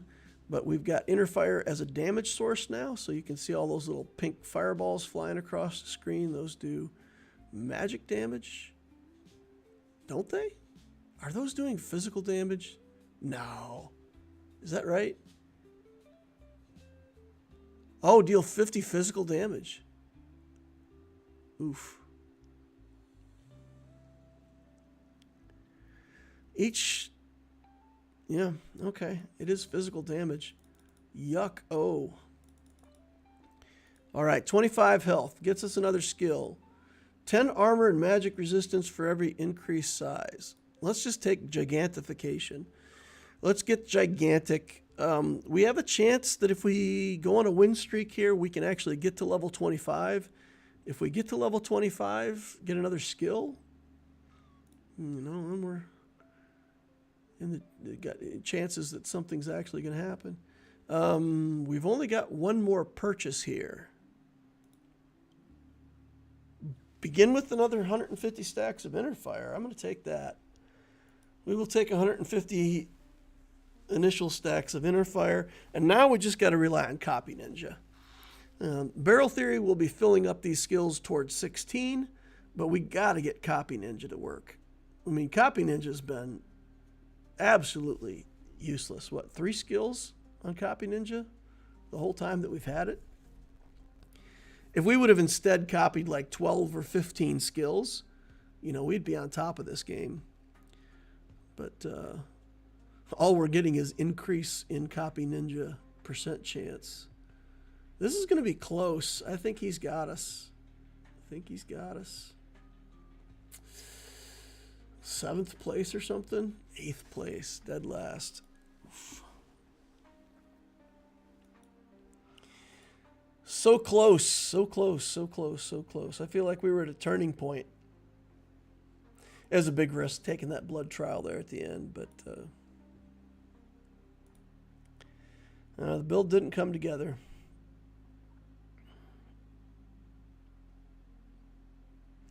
It's okay. Can't have everything. Where did you put it? What's the gift box like? It just gives you 8 random skills. Those random skills could include rares.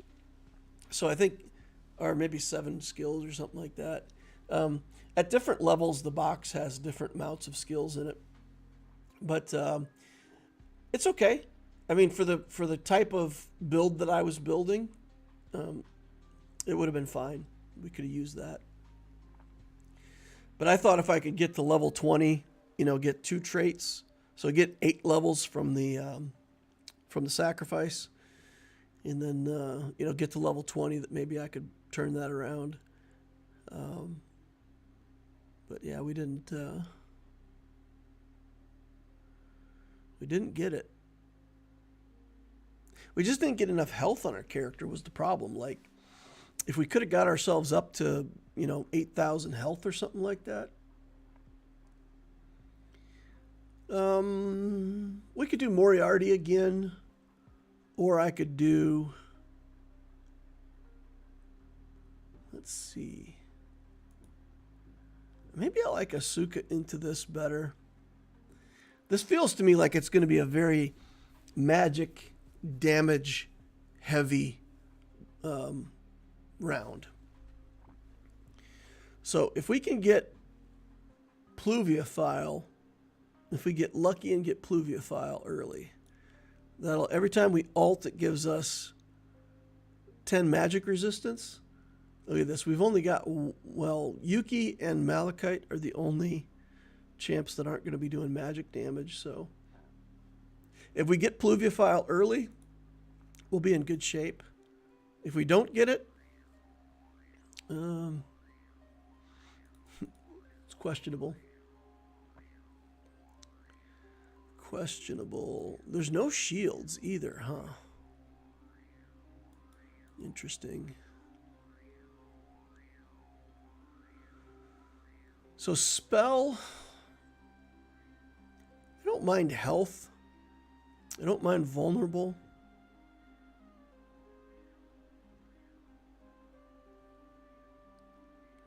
Let's see what our first artifact is before we make any decisions. Spell vulnerable with this champ can be absolutely devastating. You put a whole bunch of vulnerable stacks on them and you get to the spell alt. And since you can do 3 or, if you get the trait, you get 5 little fireballs. And you get the arcane legendary. You start the battle, you cast 5 fireballs. They have a bunch of vulnerable stacks on them, and their life bar just disappears instantly. It's so fast. It's sickening.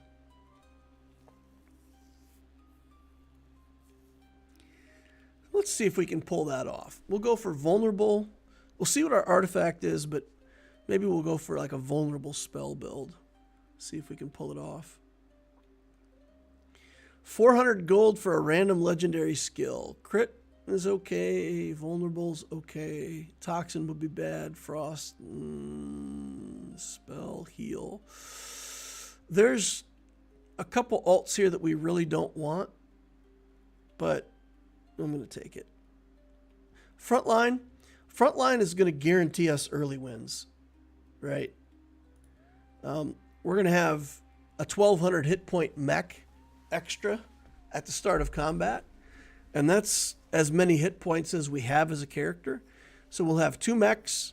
We've doubled our hit points. We've got another damage source. We should beat out like literally every other champion. Maybe somebody else got a really good artifact. Yuki with the Gatling gun might still beat us. But we should be in good shape to go on an early win streak here. Of course, Jenny, healing up like crazy, already got several healing skills for the ultimate. Look at that. Healing like 120 on every ult already. Oppressive. What an oppressive character. Okay. Good. So as predicted, our mech never even died. So, yep.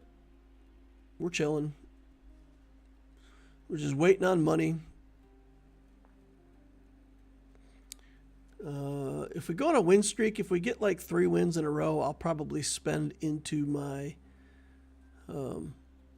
banking, just because once you get 3 wins, it's more important to keep your win streak than it is to gather interest. So we'll see how this works out. This is looking pretty good. We both killed each other's mechs, but I still have this 1,400 hit point monstrosity still alive. So we're in good shape there. All right. How does it have 1,400 hit points? I don't have any other skills to give it hit points. Where does it get the extra 200 hit points from? Oh, a drone has a base hit points of 200. So when it says a 1200 extra hit point drone, it means you get the base 200 and an extra 1200. Okay. I guess I hadn't realized that before. That's cool. Let me get some poison, because that's all that's left. Okay. So I think we can go with mech skills here. We'll actually go like spell and mech. Not what I was originally planning, but it seems okay. Antidote, do I want antidote? I don't think so. Not yet anyway. All right. Chillin'. Got a couple skills for our mech. 700 gold in the bank. 700 money, credits, whatever you want to call them. We got the mech, the toxin skill for the mech, so we're stacking up pretty good toxin. Interestingly. How much damage did we do from poison? Wow. We did 50% of our damage was from that poison. Interesting. Okay, healing suppression. Just can't pass that up. Healing touch will take. Healing suppression again.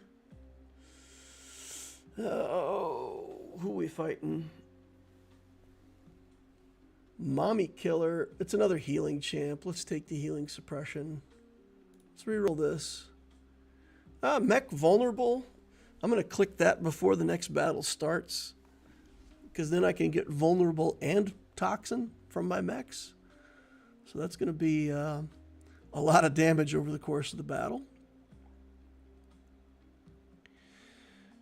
Healing suppression, 20%. Not doing a lot against this champ. Look at this. Oof.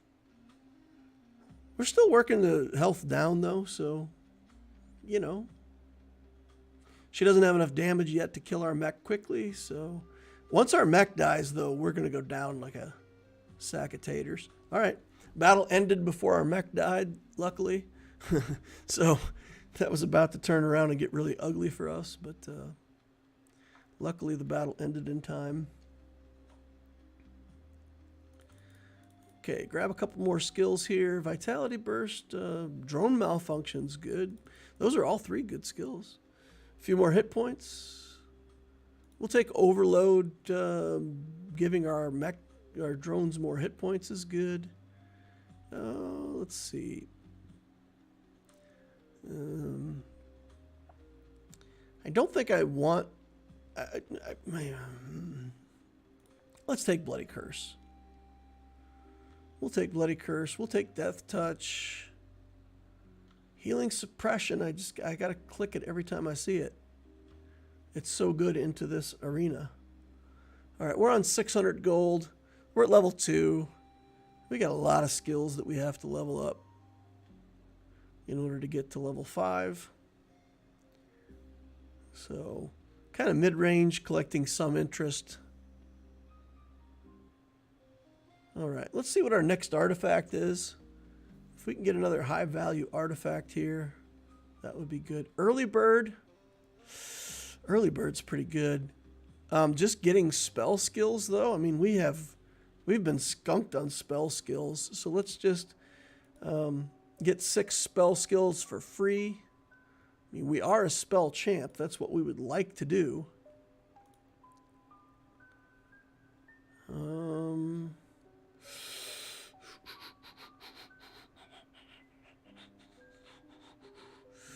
Healing every... Oh, man. I like all of this stuff. I want all of it, but I think the extra healing is another healing source is good for us right now. Spell Sharpness we'll take, but we'll buy it next round. So we'll set on 830 gold. Start getting our spell leveled up.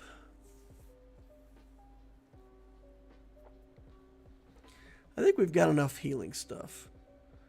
You know, we've got a few skills in healing that are going to allow us to stay recovered. Got inner fire stacks from the arena to try to knock off the frost nonsense. So we just need spell. Focus on spell, pick up mech where we can.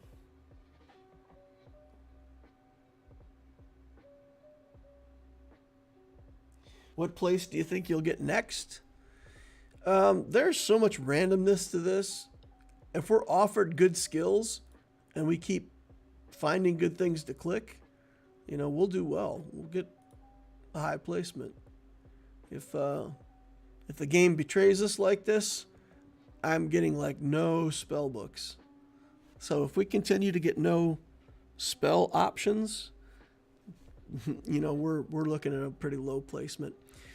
We've got a good win streak going on. I've only lost one combat, but that's just because I got lucky with that initial front line, getting this big fat mech in service right away. That's carrying us through the early game, right? Our champion's not in good shape, but that mech is doing tons of damage. So if we look at drone attack, 12% of our damage. Drone late, okay, it's not doing as much damage as I thought. Interesting. Let's hope the spellbook makes it to us, but I'm happy with any of this. I'll take Toxin, Vulnerable, Spell, any of it's good. Okay. Grab the spell for sure. We're a spell champion after all. Okay, minus 80% ultimate boost. Randomly curse, freeze, or poison enemy every 1 second. Damage a Foxfire 5 times. I have never taken this skill. But a minus 80% ultimate boost seems like such a huge punishment. 60 stacks every 1 second. I'm going to take it. Let's take it. Let's try it. See if we like it. Okay, 1,100 gold. I didn't get it all spent in time. Okay, we're poisoning. That got some vulnerable. She removed it. Vulnerable, poison. Poison stacks. Frost. Poison. Vulnerable. Interesting. That, yeah. That was actually a lot of little pulses over the course of that battle. Into a healing arena, I think that's actually pretty good. I don't mind it. Let's activate this. More hit points for my drones seems good. Reroll here. More hit points for my drones. Gear rewind. Okay, life flower. Mech resupply. I think we just got to go mech and spell. So if we get a mech or a spell skill, we'll take it. But I don't think we're looking for healing or any of this other garbage. Our build is all over the place. We've got 11 healing and 11 toxin, and I don't even, it's not even what I want. But all right, let's really focus on spell. Really focus on spell. We'll take this just because it's got a mech picture on it. Overload is hit points, but emergency call could be a lot of damage later on. Healing suppression, 60%. Maxed out healing suppression. Let's go. Crystal blood. Look for spells. Activate curse surge. Look for spells. Look for spells. Here's a spell. Look for spells. Life plunder. Self-destruct is burst damage. It gets us to 24 mech. It's pretty good. Can't afford it when we're at 1190. That would have taken us below 1,000. So now that we're done with this battle, we can get the payout. We'll take the self-destruct. Copy Ninja. 8 random skills. We're going with Copy Ninja. I think we're in pretty good shape to actually win stuff. Healing Light Spear is a damage source, and it's 16 healing. Revival Breath. Let's take it. Now spells. Magic Surge, I like that over Hex. I usually always take Hex when it comes up, but Preemptive Pain wouldn't be bad. Look for spells. Come on, come on, come on. Look for spells. Okay, passive skill can heal. Foxfire, 80 stacks random. Let's just get 2 more Foxfires. Okay. I'm kind of liking this little skill, this trait that's giving 60 stacks every second. I think maybe I underestimated the value of that, because it's given me a lot of vulnerable and poison stacks, which is all my, I mean, my Foxfires, look at this.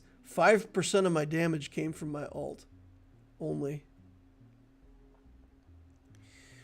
When you deal damage, poison enemy, oh, come on. I really want spell stuff. Reroll. Reroll. Curse formation. Come on. Reroll it. I'm not getting spell. This thing will not give me spell. All right. Well, what we're going to do, whenever we get to 4-2, we're going to get a free legendary. So we're just going to take the spell legendary at 4-2. And I'm just going to take good skills right now. Any skills that I pick that are good, I'm just going to pick good skills. I'm 5th place. I'm probably going to get fed mech. Oh, no. Interesting. I'll take Frost. I mean, Frost will be a level for me, right? Copy Ninja, 0. Man, I have such bad luck on Copy Ninja. It does not like to copy for me. Frost Plague. Let's reroll. Preemptive Pain. Too good to pass up. Fatal Strike. Reroll. Spell. Crystal Blade is a damage source. Take Spell. Oh, come on. We're sitting on 930 gold. We could either take more damage from Frost, or we could take Mech. Frost from Mech. So as long as we got a Mech alive, we're chucking more Frost at the opponent. Feels like pretty good control. I don't know. I think we got to take it. That's a lot of damage, though. All right, we're taking the damage. Frost Plague. Here's a spell book. Spell Sharpness. Tons more vulnerable. Self-healing body, Life Plunder. Life Plunder is a form of damage. Self-healing body, activate. 680 gold. I'm going to reroll that crit stuff, look for spell. Okay, we're doing lots of damage, and she doesn't have the healing ult, so down goes the Mommy Milker. Pretty good. Guys, I don't think I'm winning this. I think other players are losing it. I think my build isn't that great, but nobody else has a build that's coming together either, right? So the Frost Champ ended up in Mech. The Healing Champion is in Life. So they're also kind of in the same boat I am, where they're not getting offered the skills that they want. So, Toxin. One more Toxin gives us a level. It gives us skill. There's Pluviophile, but I think we'll take Pluviophile. Pluviophile, every time we do our ult now, we're going to be gaining 10 magic resist. She's winning the race. Right now, our opponent is ahead of us. So, yep. They win. Okay. Okay. Here's the Arcane Storm, so that we can go ahead and start the battle with an ult. There's other stuff that might be better for us, but I just want to come out here, throw out an alt, get all those stacks headed across the screen. Preemptive poison, let's go. Preemptive frost? Yeah, I think preemptive frost. Just stick some frost stacks on right at the start to slow things down. Fatal strike will take. Preemptive pain will take 100%. Reroll this garbage. Frost magic ball. Corrosive curse. Yeah, let's go ahead and take it. Preemptive frost. Let's take it. We're all in. We're all in. There's the initial ult. Tons of damage flying across the screen. That's what we were looking for. All right. And now Copy Ninja's going off. So even with minus 80% ultimate boost, that's still looking pretty good. Reroll this. 500 damage on a mech being destroyed versus 32 mana.